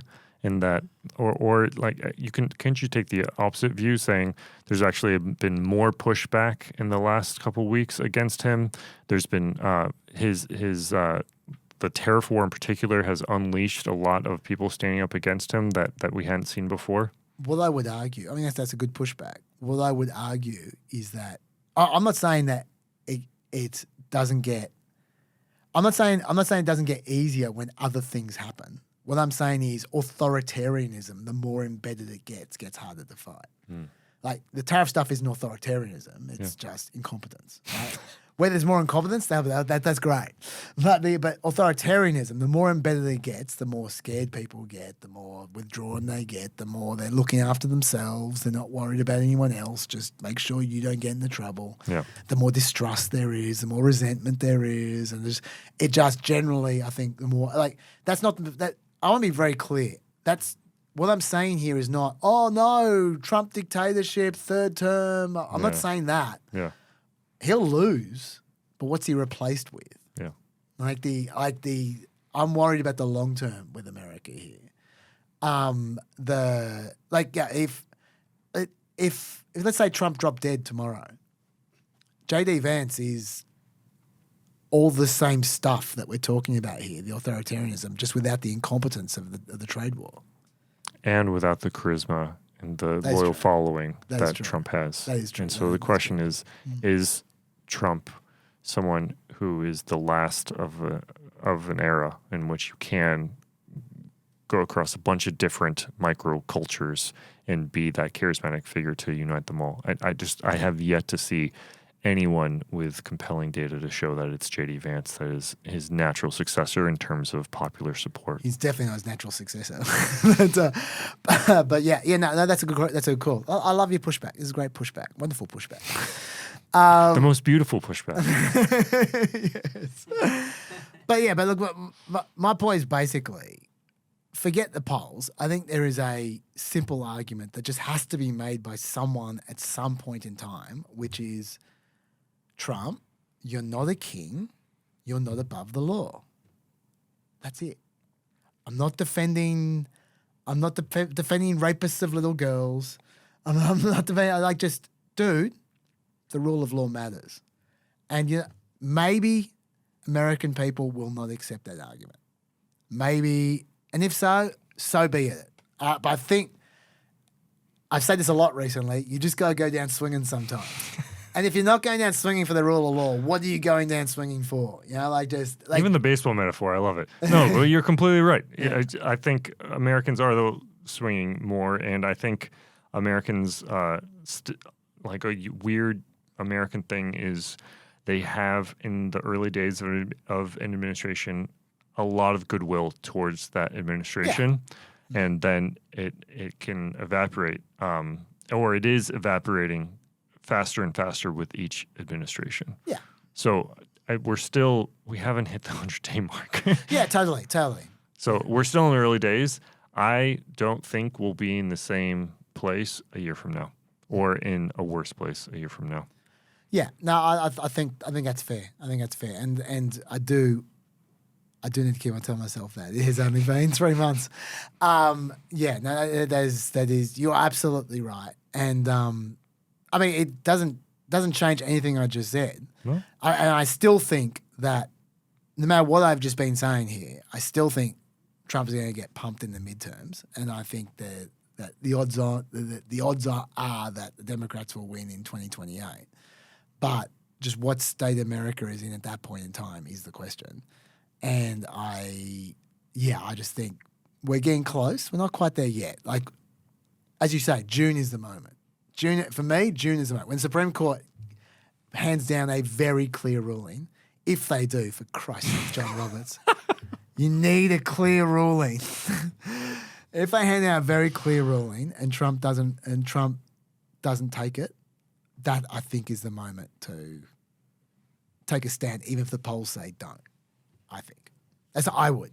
But anyway, for what it's worth. Okay, so I've got a couple of legal things, then let's just move on to something else. What happened after that meeting? There are all kinds of jockeying going on now between Judge Zinnes and the DOJ. Judge Zinnes keeps asking them the same 3 questions every day.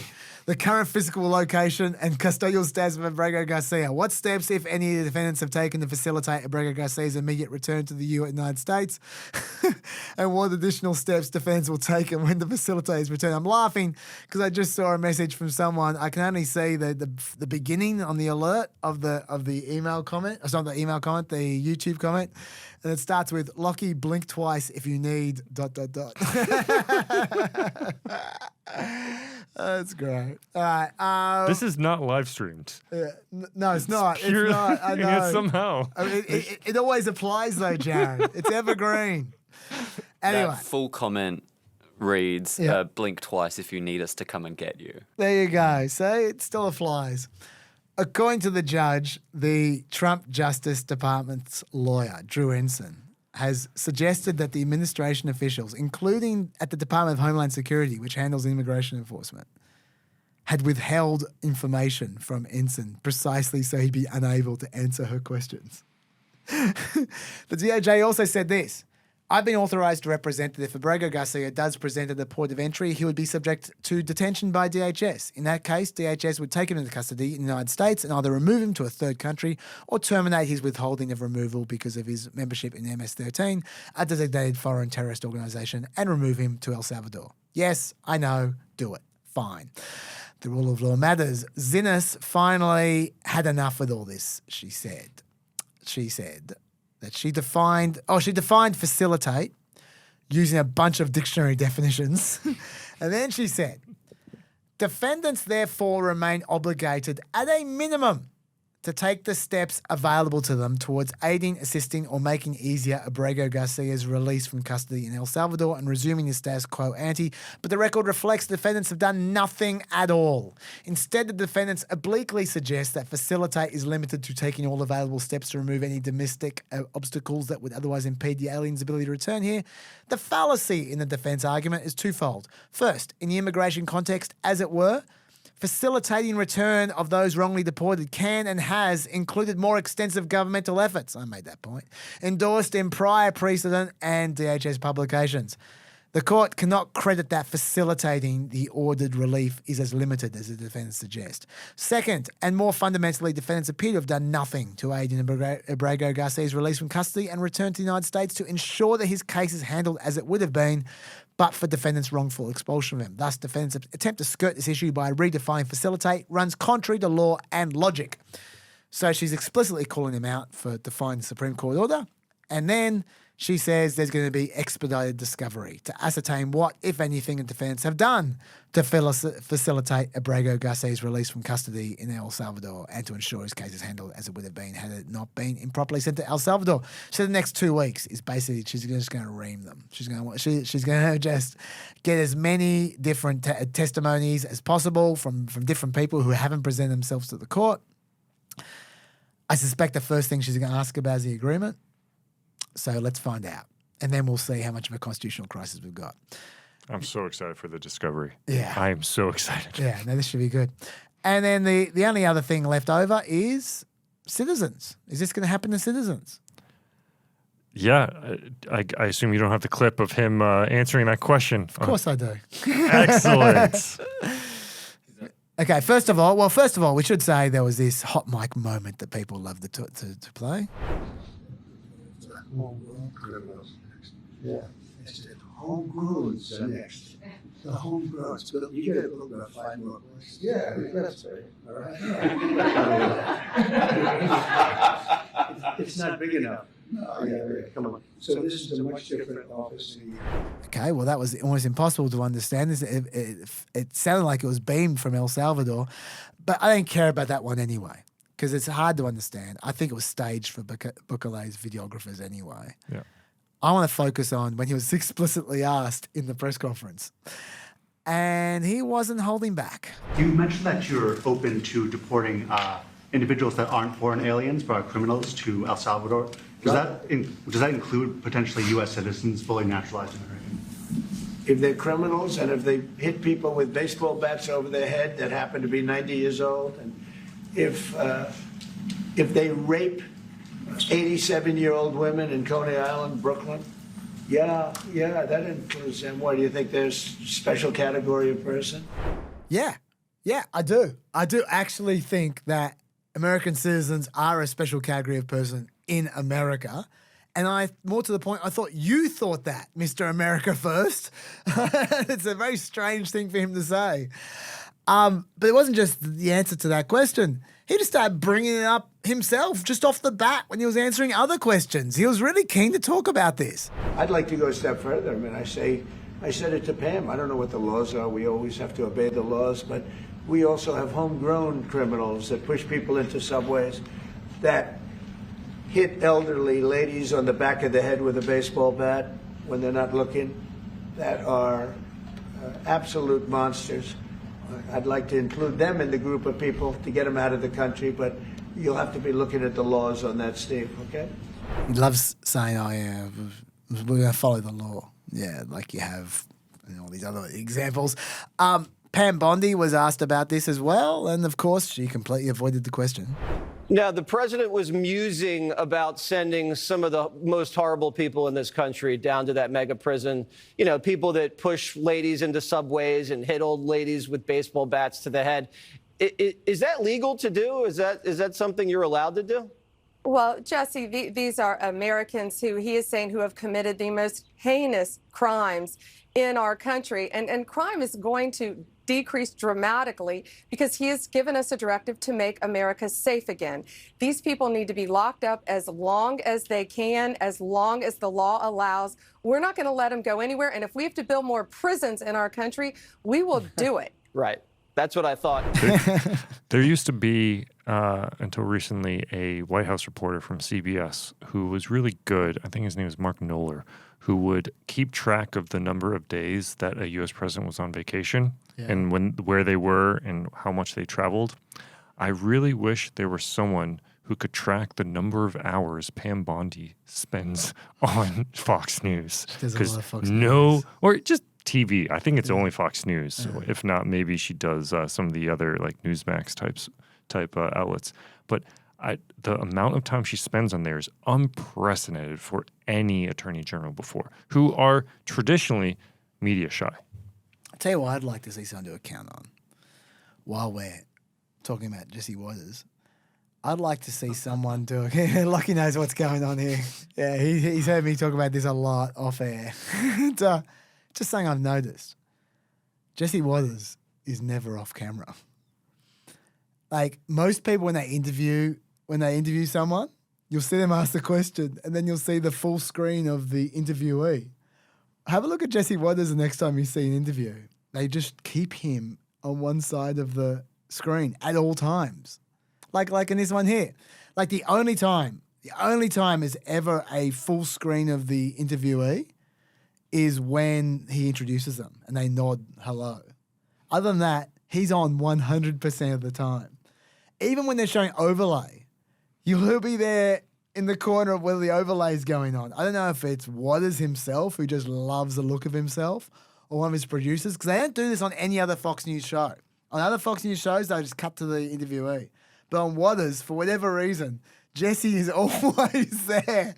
So I'd like to see someone to account on the hours that Waters is sitting there looking confused and nodding while other people are talking. That's the count I want.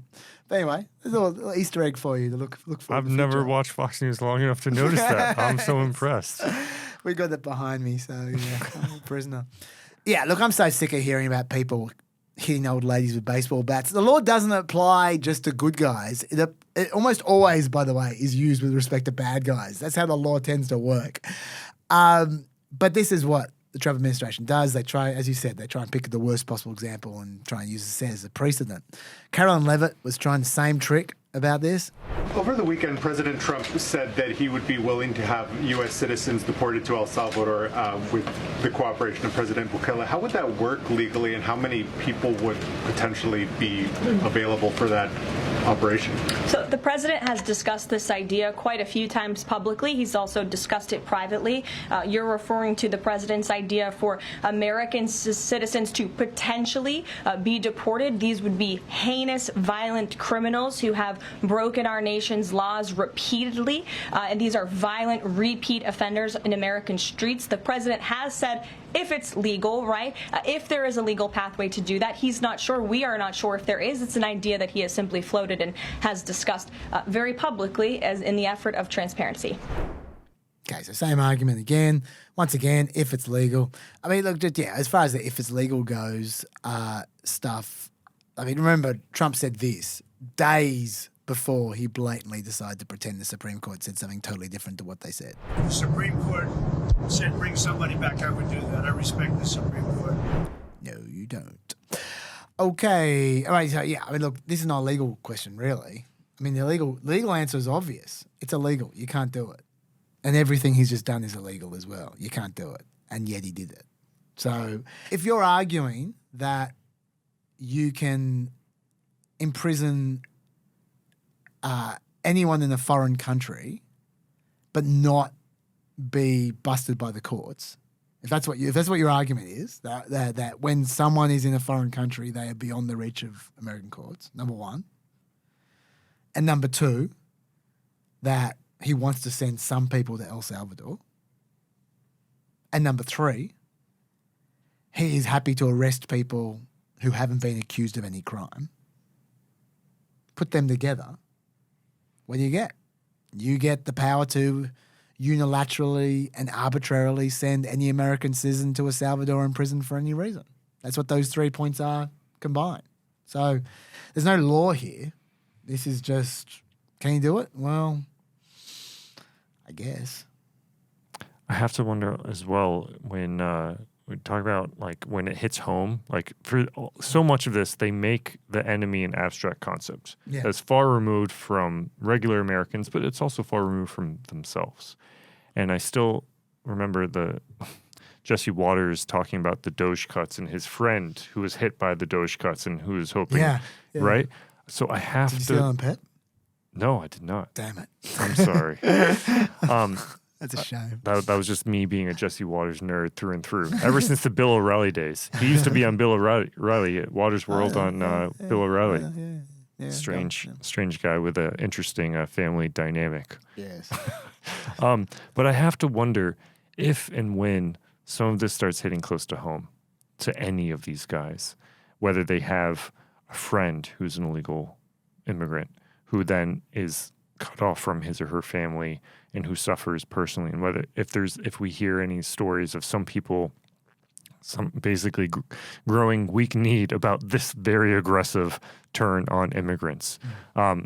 That's the human interest aspect of this to continue this approach. It's one thing to say it in public and to toe the line with the Trump administration, but I just have to wonder personally if and when this cuts home for them. Fair enough. Now, I've rabbled on enough about this. We're about to get to your topic again, which is Harvard. So get ready for this. I'm so ready. I want to finish off with just a quote from a little passage, which I thought was well written from Geoffrey Blainey, which is a bit doomsaying, but I thought it was well written. So I'll share it with you. Let me finish off my doomsaying with a passage. This is it. Trump cares only about public opinion. Miller trusts that the people will not care, so the law can be defied to serve Trump's populist goals. I'm terrified that he is correct. Who can force Abrego Garcia's return to the United States? Who can compel Trump to execute the TikTok ban? We haven't talked about that for a while, but that is pretty lawless. Who amongst his own party would condemn him? Who of the opposition party could hope to topple him? And what law then restrains the president? Yesterday in the Oval Office, Miller and Trump were forced to insouciantly pretend that the Supreme Court hadn't ruled against them. What comes next? Should the court clarify its position? Don't be surprised to see the Trump administration drop the pretense and deny the validity of the Supreme Court's rulings altogether. Donald Trump added a portrait of President Andrew Jackson in the Oval Office, an addition reputedly encouraged by none other than Stephen Miller. The reason suggests itself ominously enough in the current context. Jackson, of course, is famous for many things, but none more relevant now than his reaction to the Supreme Court's ruling in Worcester versus Georgia. John Marshall has made his decision, now let him enforce it. Now, that's an apocryphal quote. It's not. I'm not sure that he necessarily did say that, but whatever. He's rumored to have said it. A test of the rule of law is coming. It is not enough to write about this phenomenon with clinical detachment. It must be opposed. If not, I assure you that the spirits unleashed by Trump and Miller, perhaps seemingly innocuous now, will eventually consume us all. I'm not here to persuade you. I'm here to warn you. That's in National Review, which I thought was interesting. Thank you. It's well written, I thought. We should clarify National Review, not exactly the most progressive or liberal of outlets. No. Although, to be fair, Geoffrey has never been a huge Trump fan. But he is very conservative. Very conservative. And the people pushing back against Trump are, many of them are some of the most well-known conservative scholars, legal scholars in America. Absolutely. Whether it be the tariffs and none other than the architect of one of the leaders of the Federalist Society, or whether it be the Trump and January 6th, and one of the most senior conservative scholars who never made it who just barely missed out on being appointed to the Supreme Court. There's a number of conservative legal scholars who have come out pretty aggressively against this. Okay, Harvard. Tell us a little bit about Harvard. All right. Well, firstly, I should say I have a vested interest in this because for those of you who go to Harvard's campus, have you ever been to Harvard? No. So if you go to Harvard, you'll see that there is a building on campus called Mather House.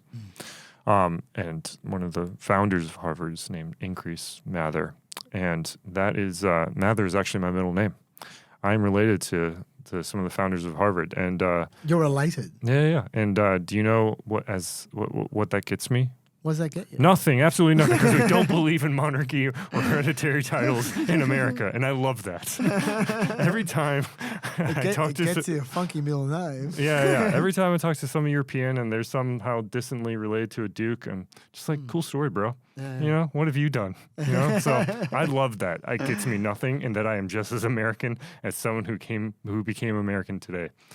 I don't want to be that guy, but America's not the only country where that happens. No, of course not. Of course not. But I just the Europeans in particular that really distinguishes us, and is one of the first countries in the world to have that concept and to believe that as Reagan said, America's an idea, right? And so anyway, Harvard. I think to set this up, I should clarify the where universities stood in the public. In terms of public polling, public perceptions of universities. There's a number of outlets that have done polling on this, but Gallup has actually done extensive polling on higher education. And there's one question that they've been asking for a few years now. And the question is, please tell me how much confidence you yourself have in higher education. A great deal, quite a lot, some, or very little. In 2015, 57% of Americans had a great deal or quite a lot of confidence. In 2024, it went down to 36%. That's a 21-point drop. Wow. In just under a decade. And is that just all Republicans or? No. No. Yeah. Those with very or little confidence increased from 10% in 2015 to 32% in 2024. In 2015, 56% of Republicans had a great deal or quite a lot of confidence. In 2024, 20% are confident. It's not just Republicans. And so independents, it went from 48% in 2015 to 35%. Yeah. The changes have gradually been have generally been similar, about a 21 percentage point drop across different educational, racial, gender, and age subgroups. So there is less confidence than ever in U.S. higher education. I should clarify than ever, I mean in terms of polling history. We don't have polling history that shows such little confidence in the concept of higher education, especially, I should clarify, four-year colleges. There is growing belief in two-year colleges, but that's a separate detail altogether. So the question, this is a June 2024 survey. Again, I really want to highlight this because this is pre-Trump, right? But in many ways, this gives license to the sort of political runway that we see Trump using. Yeah. There is a poll by Gallup in 2024, which found that about a third of U.S. adults expressed very or little confidence in higher education. And the most cited reason for their lack of confidence was the belief that campuses push political agendas. That's really interesting. So a third of adults, right? Key thing is adults, though. They also polled students, and it was very different. Students, 3/4 of students, say their college does an excellent or a good job of promoting free speech on campus. 3/4. I never would have guessed that. 5% say their institution does a poor job. So there's a gap between where adults are on higher education, and let's be honest, the ones who pay for their children to go, and the students themselves. Students are more likely to agree that their school is a place where students can freely share liberal views, 67%, than to believe the same of conservative views, 53%. That's still a majority. Majority believe conservatives are able to share their view. However, large majorities of Democrat, Independent, and Republican students personally agree that they can freely express themselves on campus. 69% of self-described Republican students feel that they can freely express themselves on campus. I never would have guessed that. Yeah. So there's already a gap, but there's obviously a lot of resentment and a lot of questions. Does that mean it's getting better then? Does that mean, like, if the students, like when the students grow up, when the students are, in 10 years' time, whatever, they are going to, does that mean that this is a problem from 10 years ago or from 15 years ago and it's going away? Potentially, but I think what also changes is they have to start paying for their children to go to university. So 87% of Americans who have dropped out of college said it was because of the cost. Second reason, 81%, they have to work, right? About 42 million Americans have some college experience, but no degree or credential. And the number of Americans who have taken some college has increased a lot, especially over the last 5 years, but we haven't seen a change in number of Americans with degrees as much. Can I jump in there just to say that right there is the student loan problem in a nub. That people think whenever they talk about student loan issues, they always go, the 100,000 degrees and stuff, $100,000 degrees and stuff like that. That's not the issue. There is that most of the people with expensive degrees usually have pretty expensive jobs, pretty high-paying jobs as well, and they can deal with that. There are exceptions, obviously, but the actual issue of people who can't, the epidemic of people not being able to pay off their college debts, are people who have some college, who have a $5,000 debt or a $10,000 debt and don't have a job. Those people are the biggest issue when it comes to. Now, this is something that Biden tried to address with his student loan reforms, but that is actually the issue. The people with not so much debt, but they got nothing out of college at all, and now they're struggling. Do you know why? One of the many reasons why so many law firms folded, and in terms of giving in to Trump on these regulations and giving him free labor, and why so many Americans go to big law firms regardless of their ambitions to do nonprofit work, is because of their student loans. Those student loans are so debilitating. The student loans and the healthcare are two of the biggest challenges for the U.S. I don't think people appreciate enough just how little mobility there is because of those labor mobility because of those issues. If I am fired tomorrow from my University of Sydney job, I do not lose my health care. If I am fired tomorrow in the U.S., my health care expires at the end of the month. Otherwise, it's paying for me and my kids easily $2 or $3 grand a month that I have to pay out of pocket to do so. The first job I got out of grad school was a job I was not actively seeking, but it had way better health care than what I had on Obamacare. Oh, there you go. I don't think people appreciate enough just how Americans, their frustration is not just about politics not serving them, but truly about the fact that they can't get over the debt and the lack of affordable health care outside of a high-paying job. And that's an economic issue as well, like for the whole country, because I remember reading something. This is off the top of my head, so I don't have the graphs in front of me. But I remember reading something a few years back about the fact that America built its economy on superior labor mobility to the rest of the world. It used to be a thing. The Americans moved for their jobs. You're exactly right. In a way that other countries did not. But now America's labor mobility is basically being reduced to the rest of the world, if not less. No, it's less. It's on the lower end of the OECD. Yeah, and that is just economically disastrous. Yeah. And there's so many studies into that about why, and so much of it goes back to debt and healthcare and the lack of a strong social safety net. Again, going back to our prior conversation about potential silver linings, I have to wonder if, in the same way that only Nixon could go to China, if only Trump is the one to expand the U.S. social safety net. Because it's not sustainable, and the lack of social safety net, in my view, is one of the many structural issues that explain why America is so politically different than Australia. So what does it get expanded to include? Great question. Does it include more affordable healthcare?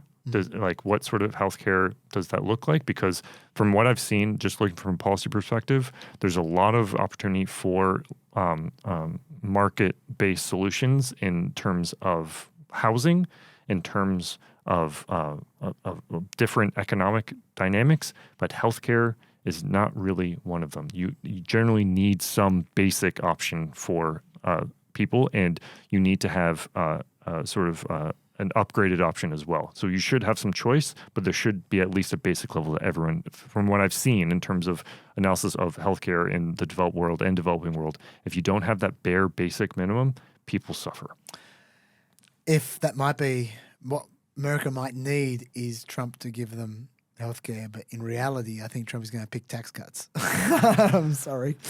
There's a legit discussion about whether they're going to actually go ahead with that wealthy tax, restoring the top tax bracket from, I believe, 37 to 39. Yeah. Sorry, I interrupted. No, please go ahead. No, I was just going to say, one of the topics which I put aside to talk about another time, which I'll get to eventually, is the fact that the Republicans are the only cut. There's only one cut that they are pretty much on board. They're all going to make, and it's to add work requirements to Medicaid. And adding work requirements to Medicaid is all about getting poor people off healthcare. That's what it's all about. And so they're moving in the opposite direction, and that's for their tax cuts. Potentially, yeah. You're right, but I think more than anything else, we're seeing a political realignment and how much that's going to cut at MAGA folks more than Democrats, more and more. So speaking of Democrats, Yes. where are the Democrats? They are basically the sort of educated class, right? Yeah. So what has happened? If you've looked at sort of the political realignment in the U.S., you've noticed that institutions, media, universities, large multinationals have generally moved left, right? And the universities have been the face of this, right? If you look at polling on professors and lecturers at university and their political ideology, oftentimes national-wide polling seems to indicate 90% or more are self-described as liberal. So I think the conservatives have had these universities in their sights for a long time. So all of this, though, I think you add in what we saw with Elise Stefanik, where she questioned the presidents of Harvard, MIT, and Penn. Penn. Thank you for getting that. Right. And the fact that they could not clearly denounce anti-Semitic attacks in the way that they could denounce other attacks on different groups really was the nail in the coffin, because that actually was their lack of ability to denounce that actually got the Biden administration angry. It got even Doug Emhoff came out, Kamala Harris's husband, the most I guess senior Jewish person in. He's not an official. What is he? Yeah, he doesn't have a position. So, anyways, I think Chuck Schumer might be a higher position. Yeah, exactly. Doug Emhoff. But it was Doug Emhoff who sort of gave the administration line on this and gave a speech on this and just denounced it and saying how unbelievable it was that these leading academic institutions or the leadership of them could not denounce them. So amidst all of that, a lot of conservatives, and not necessarily just Trump's conservatives, but a lot of conservatives said, you know what? We need to do something about this. These universities are getting worse and worse and worse, and they're becoming less relevant to society, and they are prioritizing gender studies and woke things over actually educating our future. And, oh, by the way, they're getting more expensive too. And so I tee this all up because it shows that even if Trump didn't win, there was only growing resentment of these universities, right? So what does Trump do when he comes to office? He, is not one to stick to convention or norms. And he says, you know what? Look at all this federal funding going to universities and look at the way that they have gone out of their way to become more progressive in their DEI programs. Let's restrict their funding. There's no law, to my knowledge, that stops them from restricting federal funding. It depends on the section, but there is a sort of convention that it's in America's interest for the universities to do well. It is in terms of when you're thinking like strategic competition in the Cold War, and one of the major competitive advantages is strong university system, and grants at those universities often come from public institutions, or I should say federal institutions. So what has Trump done? He really has focused on Columbia, where you had the most aggressive protests, where they took over buildings, and has basically, we've seen, I think, 2 presidents resign thus far, and just unbelievable pressure. But then he had the audacity to come after Harvard.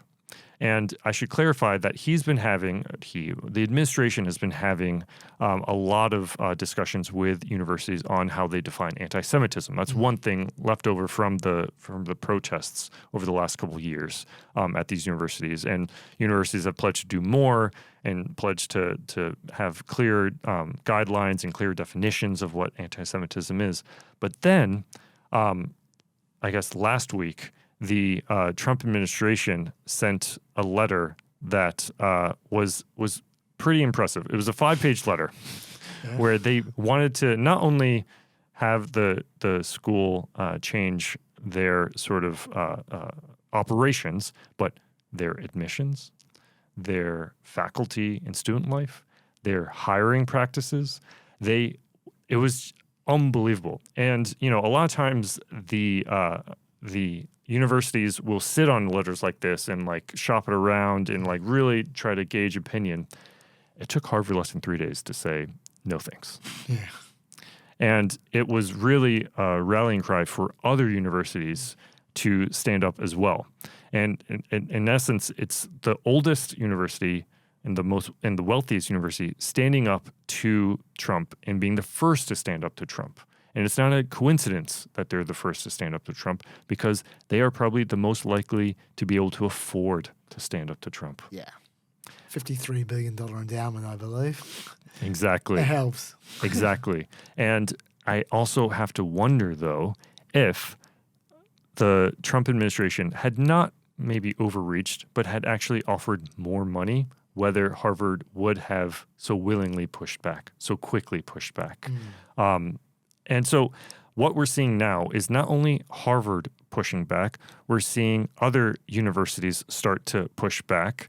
And there's universities outside of the Ivy League who are basically engaging in a NATO-like pact amongst each other, saying we are not going to capitulate and we're going to be in this together in order to have more sway against the Trump administration, trying to get them to change their ways and to, in what these universities feel like is reach into their basic operations and go in conflict of all the academic freedoms that they hold sacrosanct. Yeah, well, there's a few things to go through here. I suppose, first of all, in terms of the demands, I mean, we should probably give more detail on the demands. I haven't done a full list because I ran out of time because I was spending my whole time looking at Bukele. I know there was conducting plagiarism checks on all current and prospective faculty members, which has nothing to do with anti-Semitism whatsoever. That is just culture war fighting because a previous president had been involved in the plagiarism scandal. So you just go, okay, like if what they did, if their demands were all very strictly associated with anti-Semitism, it might have been one thing, but they're all over the place. Like I wrote this down. I thought this was interesting.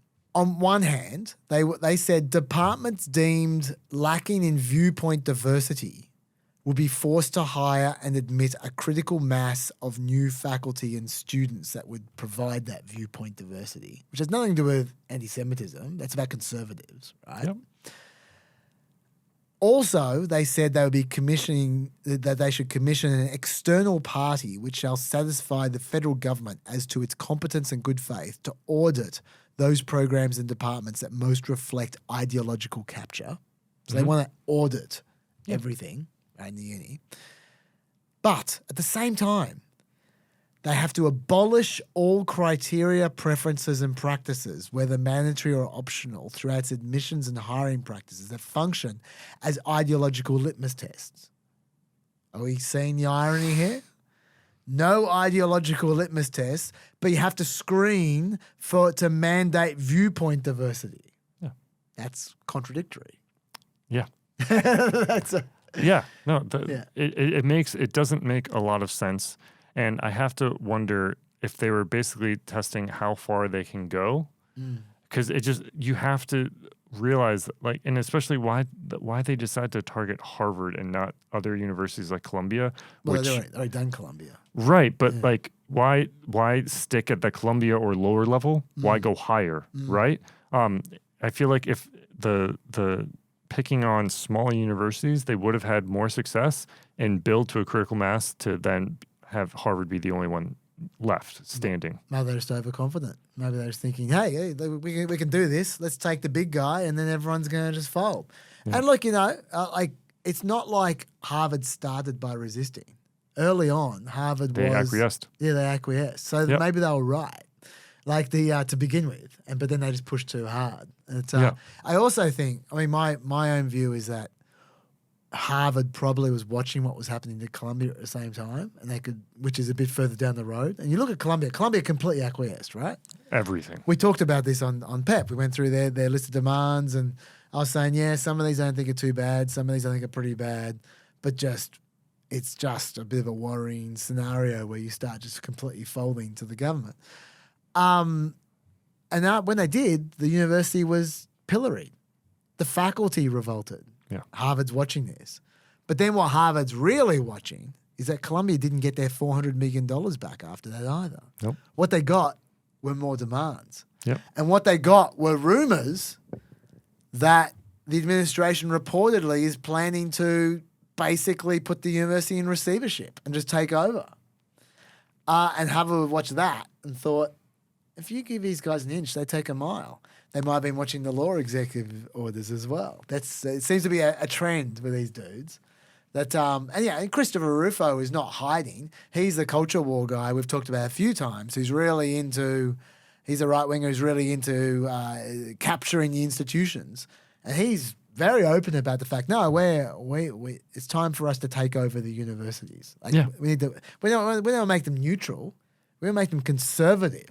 And again, it backfires so spectacularly that like the obsession with doing policies and forcing or trying to force people to do policies that feel good instead of do good, right? Like you talk to most political science academics on university campuses, and they'll say that, yeah, there's a problem that it's too progressive and that there could be more ideological, not everyone, but there is I work on a campus, and they'll say, that we could use some more intellectual diversity.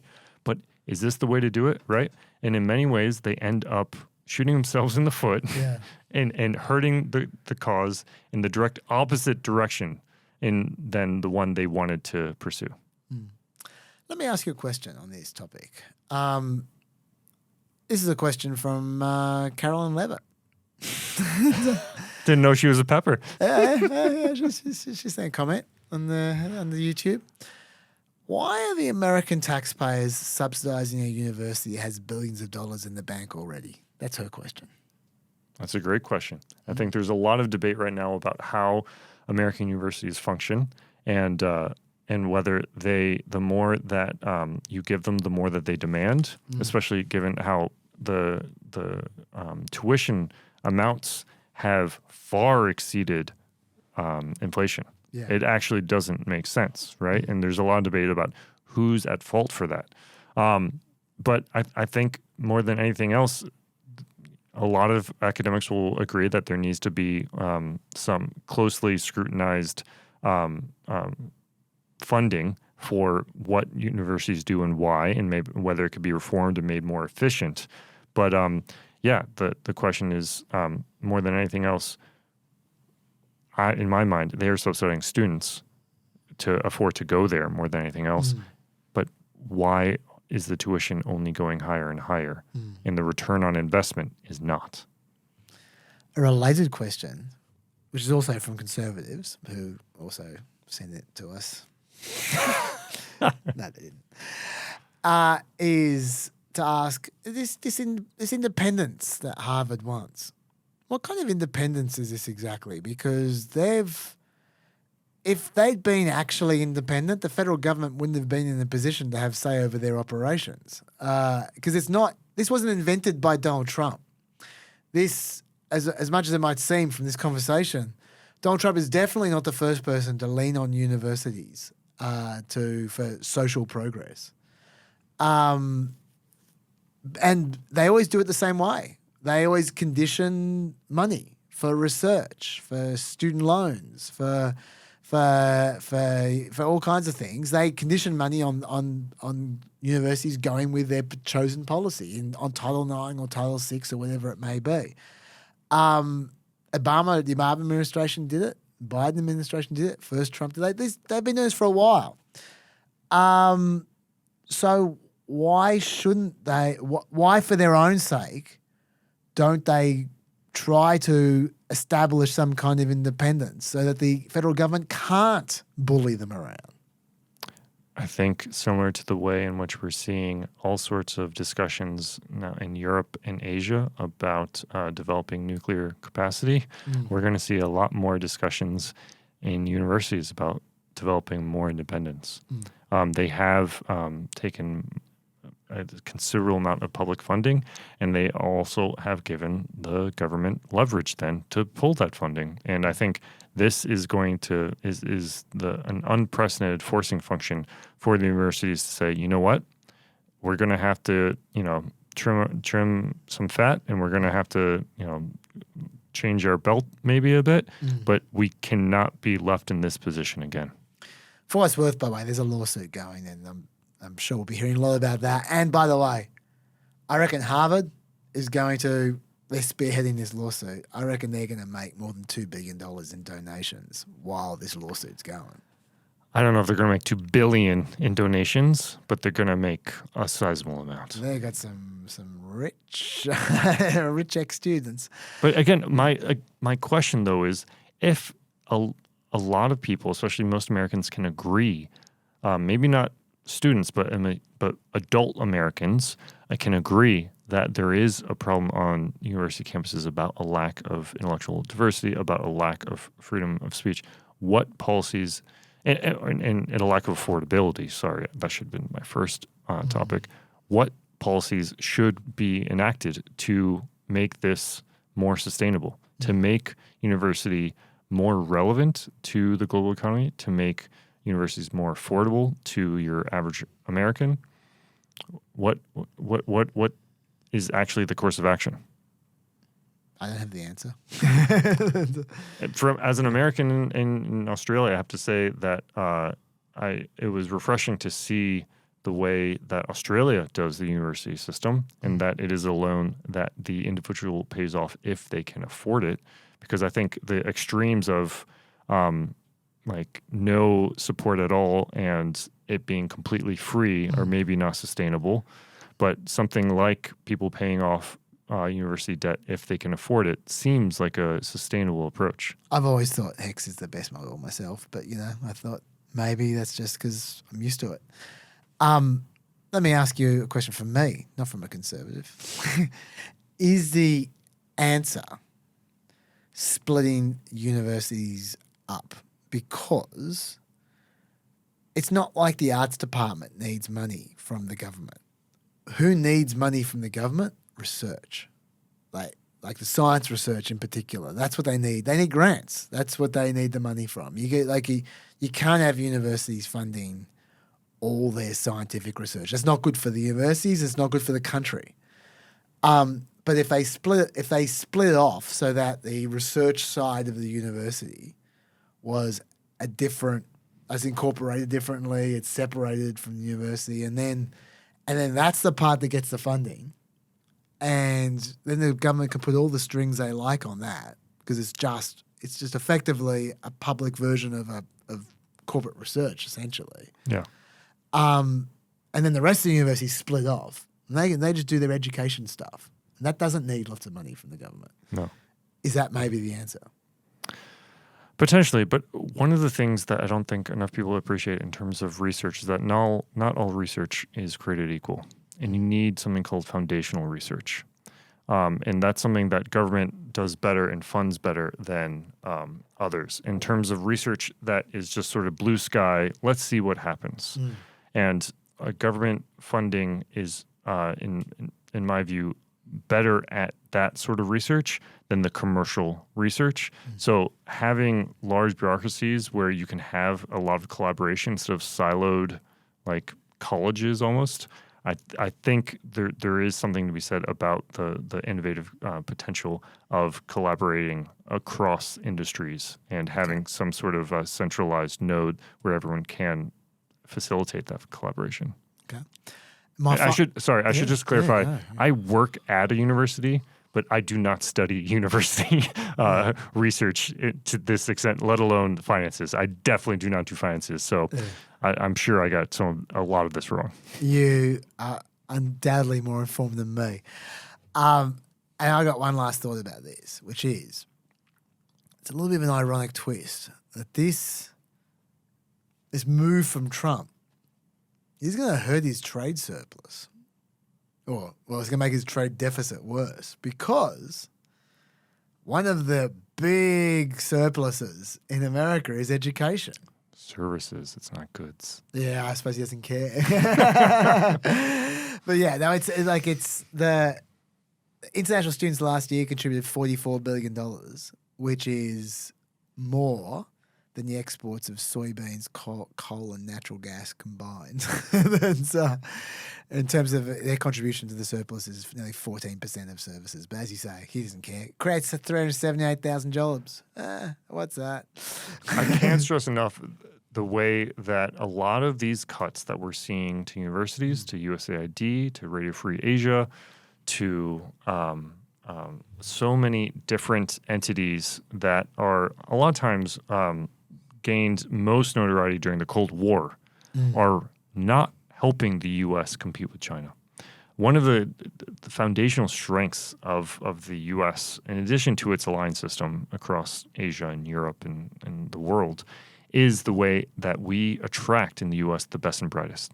And then we from China as well. Yeah, exactly. Yeah. From China as well. And also Australia does as well. As much as many criticize Australia for just churning out accounting degrees, there is what I think is remarkable is just how many Chinese students in Australia go to religious services here. The sort of religious services that they cannot attend at home and that they will not be able to attend at home. That is something I find. There at University of Sydney, for example, I know that there are hundreds of Chinese students who attend religious services there. And I think that is the sort of soft power which Joseph Nye coined, and we probably heard a lot. Soft power, it's the opposite of hard power, military power. Soft power, what people naturally are attracted to, right? That is the sort of soft power that the U.S. and allies have been so good at, and I'm fearful that we are eroding our sort of capacities in this era, in these areas, if we continue to cut. Very cool. Do you have anything else to add in this area? Talk about? No. No? Okay. All right. Well, I'm just looking at that hourglass. I'm going to keep my promise. I've got just a couple of quick updates here. First of all, update on the administration versus the AP. I told you about the AP winning their court case against the Trump administration a couple of PEPs ago. You know where this is going as well. Every time I introduce a topic, you know where it's going. Basically, the court ruled the White House can decide who they want to talk to, but they can't exclude an outlet simply because of that outlet's speech. That's what the court said. So the court said, you know what, fine. You can not talk to a whole bunch of different people, but if you're talking to everyone in a certain group except for the AP because of their speech, you can't do that. You have to introduce the AP. So the White House, they didn't bother to appeal it, I don't think. They just, I mean, they were going to lose. There's a lot of precedent with these cases.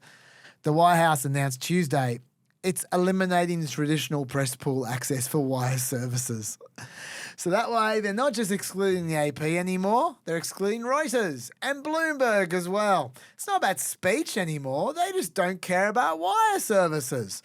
While they are eliminating dedicated spots for wire services, they are maintaining specific spots, though, for a print pooler, television network crew, radio journalists, and a new media journalist, a secondary television network, and a streaming service, and 4 photojournalists. And then the rest will be rotating positions in the pool, which everyone will be eligible for, including the AP. Doesn't mean the AP will ever be invited, but they're eligible for it. It'll be chosen by the White House. So, in other words, they're degrading the press coverage, but not hugely, just by a bit. I mean, the wire services, I think, are pretty important as far as detailing the news. I mean, if you go to any small town in America and you read their local paper, if they have one, about, I'd say half or more is going to be wire services. Yeah. That's totally. how they have local papers. They might have like 5 local stories if you're lucky. If it's even a daily, it might even be a weekly. But the wire services are integral to small media organizations having a chance in America. The reason why I said that, Jared seemed surprised when I was suggesting it wasn't a huge difference. The reason I said that was not because I say wire services aren't important. The reason I said that was because wire services being there to ask questions in the press pool, I think, is not necessarily important. No, because right. what they're going to do is they're going to report off the YouTube clip. That's what they're going to do. It's not like they're not going to report. They just won't be asked questions. No, you're right. And but having said that, it's the old, just one more step and then one more step and then one more step. I mean, I can't be the only one who's noticed there've been a lot more Dorothy Dixes asked of the you won't know what that term is. I know exactly what that term is. Okay, I've been here long enough to learn what that is. Because before event, people offer me to hey, do you want a Dorothy Dixer? And I was like, what is that? Okay, yeah, there've been a lot more Dorothy Dixes asked, I think, in this administration by the media than there have been in previous administrations. If you go to Trump's last Oval Office media spray, after Caitlin Collins from CNN asked him a question, and he got really angry and said CNN was failing. Someone else asked him a question that wasn't even a question. That was just talking about unprecedented investment in the United States. And he said, I love that question. It was a statement, not a question. Yeah, exactly. Yeah, there's been a lot more of that. Like, I reckon, I mean, I don't watch every press conference, but I'm saying I'd say 3 out of every 10, maybe 4 out of every 10 questions are just rubbish questions these days. It didn't used to be that bad. It used to be the odd one. And so we are moving in that direction, and we may continue to move. We'll see. Peter Ducey. Hope he stays strong and continues to ask some curveballs. Yeah, no, he might be the last one standing soon. But here's the update. Here's the big update. This is why we're doing this. So actually, before I do this, it's like a first half and the second half. The second half is the bit I really care about. The first half is an update on DOJ. One of the things about hack-worthy governance is it doesn't just punish your enemies, it rewards your friends. So think, for instance, pardoning the J6s. Right. Well, we had another great example of how much the DOJ recently has been slightly compromised. Do you remember during the Hunter Biden saga, there was an FBI informant that the GOP were big on who insisted he spoke to the head of Burisma and found out all about how the head of Burisma paid Hunter and Joe Biden $5 million in bribes. I do remember. That was Alexander Smirnov. It turned out he totally lied under oath. He ended up pleading to a 6-year sentence in December. Apparently, he decided to appeal that sentence that he sought. And the DOJ this week asked a federal judge to release him pending an appeal of his conviction. Now, this is strange. Strange, Jared, because last year the DOJ argued he shouldn't be released from jail because he was a flight risk. But now apparently he's not a flight risk. They've changed their mind. Apparently the request came directly from senior DOJ officials. They joined Smirnov to make a joint petition. Now, I'm not sure why they'd want to help Smirnov out. To be honest, I'm not being sarcastic there. I've got no idea why they actually, I mean, the guy's a perjurer. Like, it's not like he was some Republican. It's not like he's actually on their side. He's this weird Russian dude who was trying to make some cash out of it, I think. I don't know what he was doing. But it's not like he's like Jim Jordan. He's like he's a guy that was working for them that they were happy to exploit, but he wasn't their friend. But they're treating him like he's their friend anyway. Isn't the message, if you continue to help get dirt on our adversaries, we're going to help you? That would be it. That would be the reason. That's what do you mean? That's fair enough. But I was just saying, I was thinking more in terms of he's not on their side, but he was performing the function that they wanted. But he's sending a message. Yeah. Continue to find dirt on our adversaries, real or not, and we will reward you. There you go. Listen to the man. The judge could reject the request, by the way. It's just a request. But we'll see. Now, it does seem curious, though. I tell you who does have all the answers, though. It's our very special correspondent, Lost Stack, who says, "Hey, Chaz, you across the story of Eagle Ed Martin appearing on RT? Figure you'd like the chance to play the sting." You're right, Lost Stack, I am. The Eagle's Nest.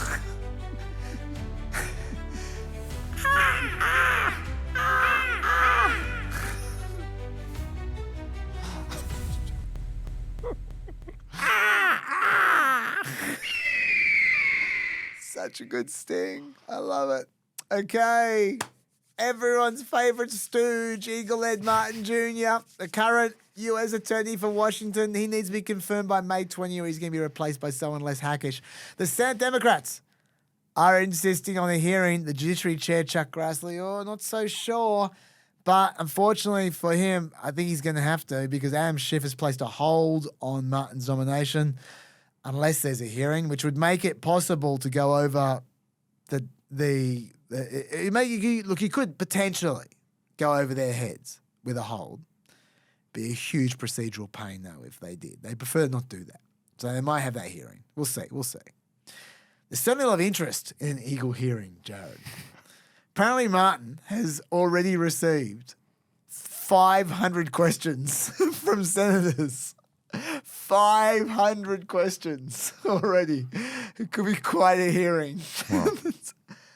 But here's one more thing you can ask him about, guys. There's one more thing. This is what the correspondent was telling us about. It turns out, have you heard about this story? No, I haven't. It's great. Oh, Eagle Ed Martin has appeared more than 150 times on RT and Sputnik between 2016 and 2024. They are the Russian propaganda networks. Like, it seems like this Eagle was a desperado.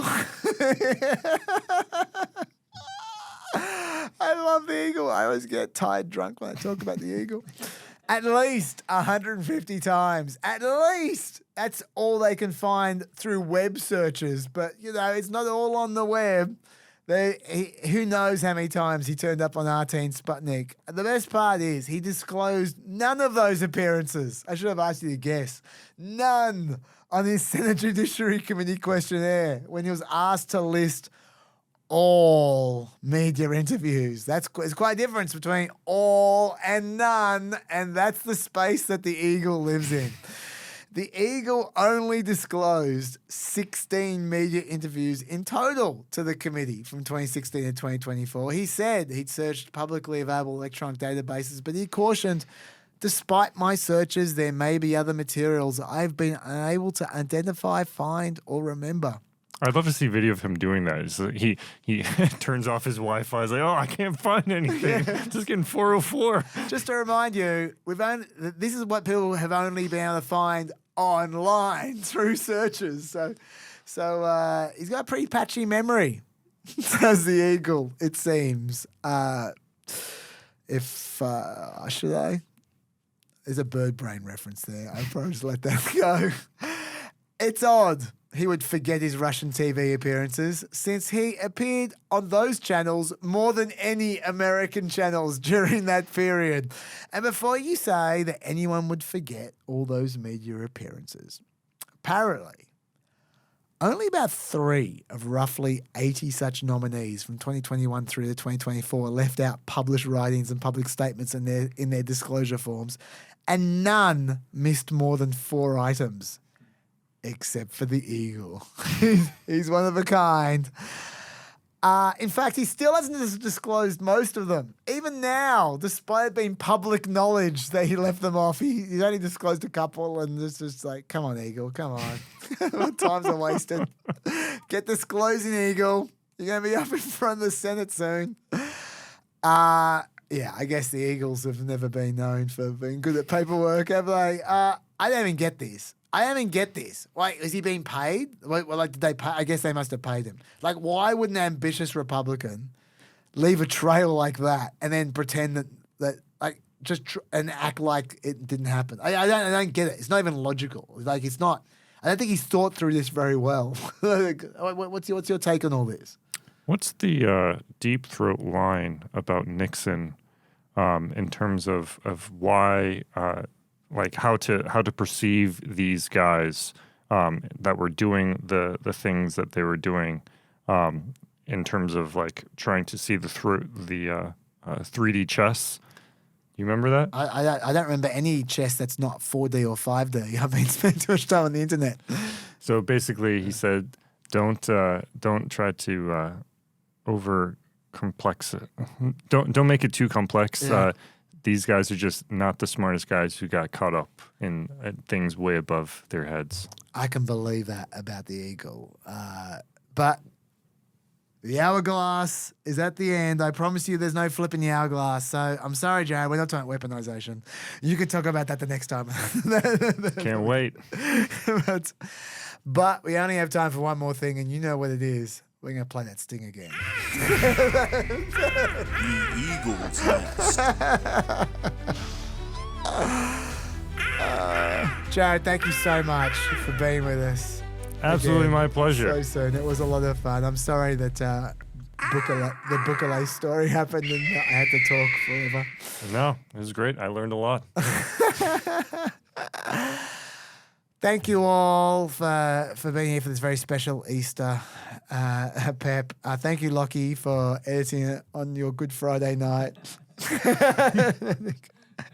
Thank you so much for backing up Iron Man, Jared. And thank you, Dave, for hopefully getting home from your overseas trip. I hope you're not going to America because we may never see you again. But this will do for now. I will see all you guys for special Anzac Day PEP in a week's time with a guest who I hope I'm not going to have to get you back again, Jared. That's really stretching the friendship. I'm pretty sure that we've got a couple of replacements who can pull their finger out in a week's time. And, we will see you guys then. Until then.